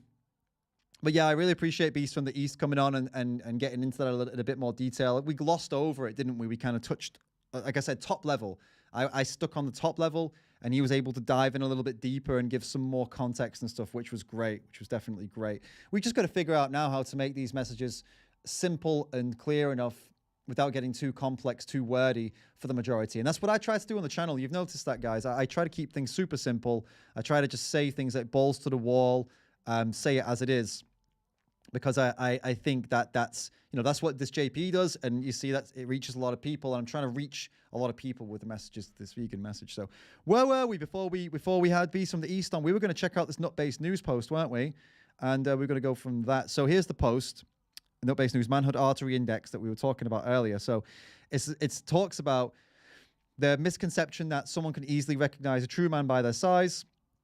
Rather than, but these days vegans are getting big. So the concept here is that we look at their arteries instead, and the more blocked the artery, the manlier the man, right? That's the idea, because if you have wide arteries, open arteries, it means that your body's weak because it needs more oxygen. It's a pussy body. But if your arteries are blocked, it means your body's like, yeah, fuck, we don't need that much oxygen, But blocked arteries make it harder. It's like training. It's like doing weights, having blocked arteries. So this was the joke. So I went ahead and I did a video that I will give you a preview of the full video. Okay. So here's what I made. Okay. Are you ready for this? You're not going to get the whole thing. You're going to get the first couple of minutes. So first minute, okay? That's what you're going to get. First minute.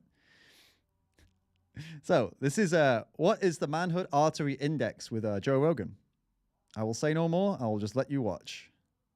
I've been hearing a lot about this MAI thing. What's up with that? Yeah, let's get into that, man. That's the manhood artery index. Manhood artery index? That sounds wild. What is it? So you know how people normally judge a man's manliness on his size and strength? Yeah, I hear that all the time. Well, the problem is these days, even vegans are getting big and strong. So instead of looking at a man and judging manliness by size and strength, the manhood artery index judges them on the manliness by looking at their arteries. The arteries? You mean like the ones that pump blood through your body? Yeah, exactly. When we look at the manhood artery index, what we're looking at is the amount of layers the man has inside his arteries. Okay. The more layers, the more clogged it is, the more manly the man. Okay, that makes sense. But what about the guys with wide open arteries? Well, those guys are weak, man. It just means that their bodies need more oxygen. So that's why their arteries are wider. Real men have narrow arteries because their body has to work harder, and that makes them stronger. I love it. So tell me more about these narrow arteries. Why are they so important?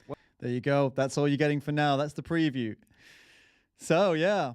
And the short version of this, there's a lot more to come in this. It gets really funny, but I'm stopping because I want you guys to be ready for the actual, the full one.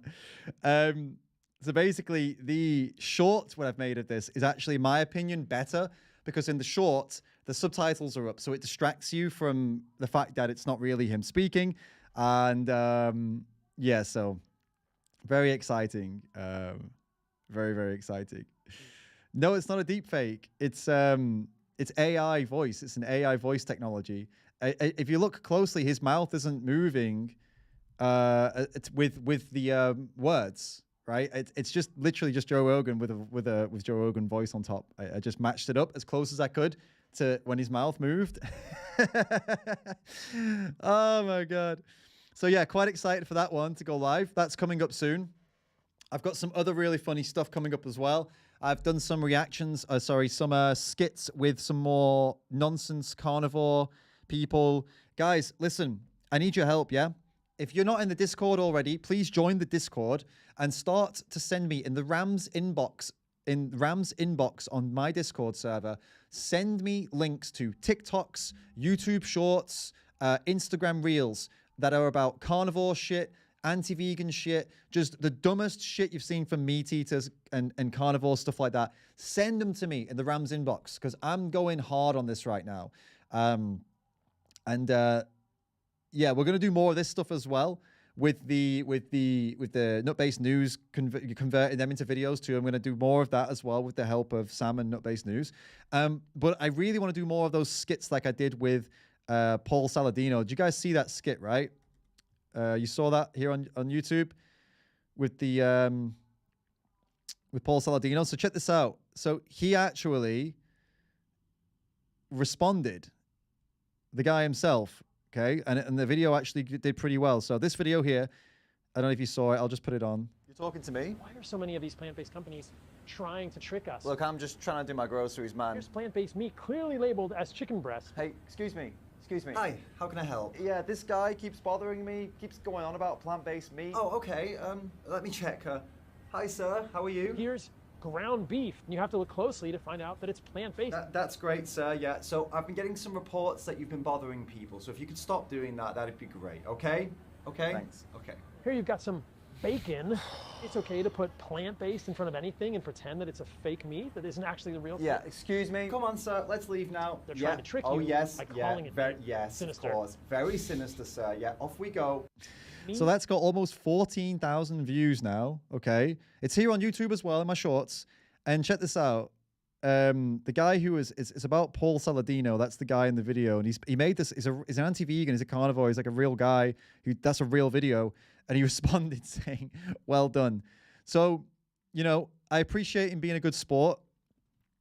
Obviously I really, really don't agree with the way he lives and his politics and the way he's anti-vegan and stuff. But I'll credit where credit's due. He's a good sport, right? He's a good sport. So you got to give him that, okay? But what's evident here is that, like, him commenting on this and getting all of his people over here, it got it to almost 14,000 views. And yes, it's a silly video, but it pulls people over to my content, to my channel. It exposes what we're doing. It exposes our messages. So it's great. It's really, this is good. So I'm going to do this a lot more. So not just with Paul Saladino and not just new videos. It can be old videos. It can be other carnivore influencers doing stupid shit. It can be whatever, right? Guys, I need you in my Discord to send me these links, because I go looking for them as well. But the more you get to me, the more we can come up with these funny ideas and silly ideas that pull people over in a, you know, use comedy to get more exposure for our messages, for our, you know, pro-vegan messages. That's what I'm thinking. And it's something I've toyed with before, but I've been doing it all the while, but now I'm thinking about going in, you know, a lot harder and going with some of these influencers and stuff. And I've got some really funny ideas. I've got some ready to go that you're going to love. Annie, if you could post up the link to the Discord again, that would be awesome. So yeah, that's what's coming, guys. So join the Discord and get into this with us. Let's do this. My Rams inbox is open, ready to get rammed by you guys. I see a couple of you joining now. That's great. Awesome, awesome, awesome. And just surf TikTok, Twitter, Instagram Reels, YouTube Shorts for all this, you know, crazy shit that we see these people coming out with and the silly things they do, and send them to me all there. And I'll respond to them. I'll react to them. I'll make skits out of them. Let's make this a huge thing. Let's do this, guys. So yes, excited for that. Excited for that. And guys, if you enjoy what I do, if you appreciate what I do, if you support what I do, then please do consider joining the team, the Ram Fam team. All right, guys, you can do it two ways. One is the Patreon, where if you want to DM with me, like for example, I'm actually DMing with quite a few of you right now in Patreon. Like if you want to talk to me, I won't show the screen so you can see. I'll show that you can see there's a list there. You can't see names, right? I don't know if they want to be seen, but yeah. Okay, there you go. All right. List of people. Cool. So that's the people I'm talking with. I'm talking with lots of you guys right now in the Discord in the Patreon. And that's what you get as being part of my Patreon team. That's one of the biggest benefits you get, is that we can DM each other. We can talk about stuff. And I prioritize the DMs in Patreon. But really what the purpose of it is for you to support me in doing what I do here on YouTube, and also outside of YouTube as well, my animal rights work, which I'm doing projects that are going to be huge, that are coming this year. At the end of this year, beginning next year, we'll be able to give you more information. So please do consider joining the Patreon team, to be part of the team, to get access to those cool DMs, but most importantly, to support the important work that I'm doing.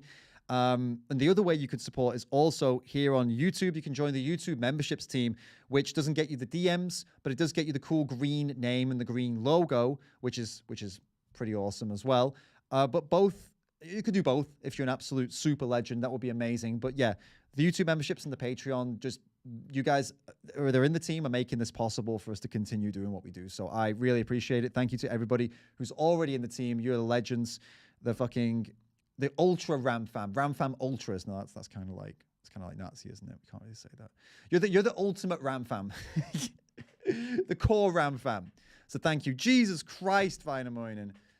Oh my goodness. You're blowing me away. That's insane. Wow, man. Do I have to?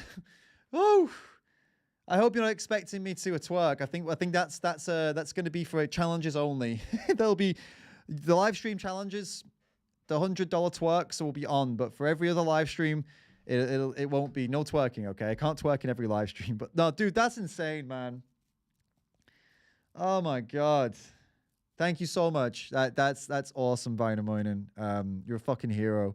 An absolute legend. I'm just talking about how I can't do this without you guys. Just talking about how that your support makes this whole thing possible, and Vainamoinen just fucking supports in this huge way right at that moment. It's just amazing. Fucking amazing. Seriously. You guys are the best, honestly. The best fucking team. And trust me, I keep saying this to you, but I want to say it again, and I want to make this really clear, that when the project comes out that we're doing, when we can go public about what we're doing and this project, everybody who's been a part of this, whether you've watched my videos, liked my videos, commented, shared, whether you've contributed in live streams, whether you've sent $1 or $100, when you join the Patreon team, whether you've joined the YouTube memberships team or both teams, you are going to be so fucking happy you did that when we reveal what we've planned and what we've been doing. You are going to be so happy that you were part of this. Not that you're not happy now. I mean, geez, like, you know, what we're doing now is also, you know, YouTube is great. The videos we're making, I mean, this is all awesome, and I'm happy to be doing this and doing what we can do on social media as well. But you're going to be even happier when you see, like, holy shit, like, these guys have been fucking really doing something important, you know?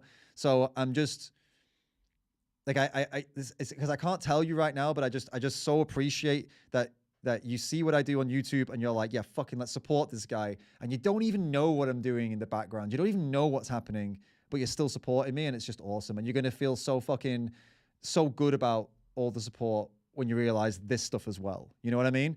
You're going to be like, holy shit, like, I'm so fucking happy, like, with supporting these guys. And that is, you're right. Annie needs more Annie appreciation. You're totally right, because Annie is doing a fuckload of work as well on the stuff that we can't really talk about right now. But yeah, once we drop all this information on you guys, you're going to be like, fuck, okay, this is some real shit. It's going to be pretty big. So what a way to finish the stream. Amazing. And thank you again, Vinamoinen, and also thank you to just a special shout out for Sam, who actually is the guy running Nut-Based News, and thank you for giving us that content to you know, make some content from, and thank you for supporting as all of the patrons, everybody who supports. And Sam saying here, I vouch for David. Compared to most of the patrons I support, he's the one of the few that gets involved in the DMs, and that's true, guys, because I mean, I love having a place where I can talk to the people who support the channel, and you know, have you all in one spot, like in the Patreon DMs, where we can actually just talk. If you don't want to talk, you don't talk, fine. But if you want to chat, like, hey, how's it going? What are you up to right now? Oh, I've got a video idea. Or can you help me with my video idea? I fucking love that. I take the time out because I love talking to the people that support me. Who else would you think I want to talk to? It's amazing to engage and communicate, connect with the people who actually, like, fully have your back. I mean, that's fucking awesome. There's the best people to talk to. So everyone in the Patreon team, thank you. Everyone in the YouTube memberships team, thank you also. It's a shame we don't have that DM option, but if you ever want to come over to Patreon, I'm right here. We can chat. So love that. All right, legends. I'm going to call it a day. It's been a couple of hours, 3 hours, longer than I expected, but I've enjoyed it. I'm sure you guys did too. That's why you're still here, isn't it? I hope, unless you hate watching. So guys, we'll be back in about, like, probably a week or so for another stream, unless somebody else quits veganism and we have to go live and fucking talk about it. Ugh. But yeah, I'm trying to do live streams like at least once a week, twice a week, or if there's something urgent that comes up, we'll jump in and do it.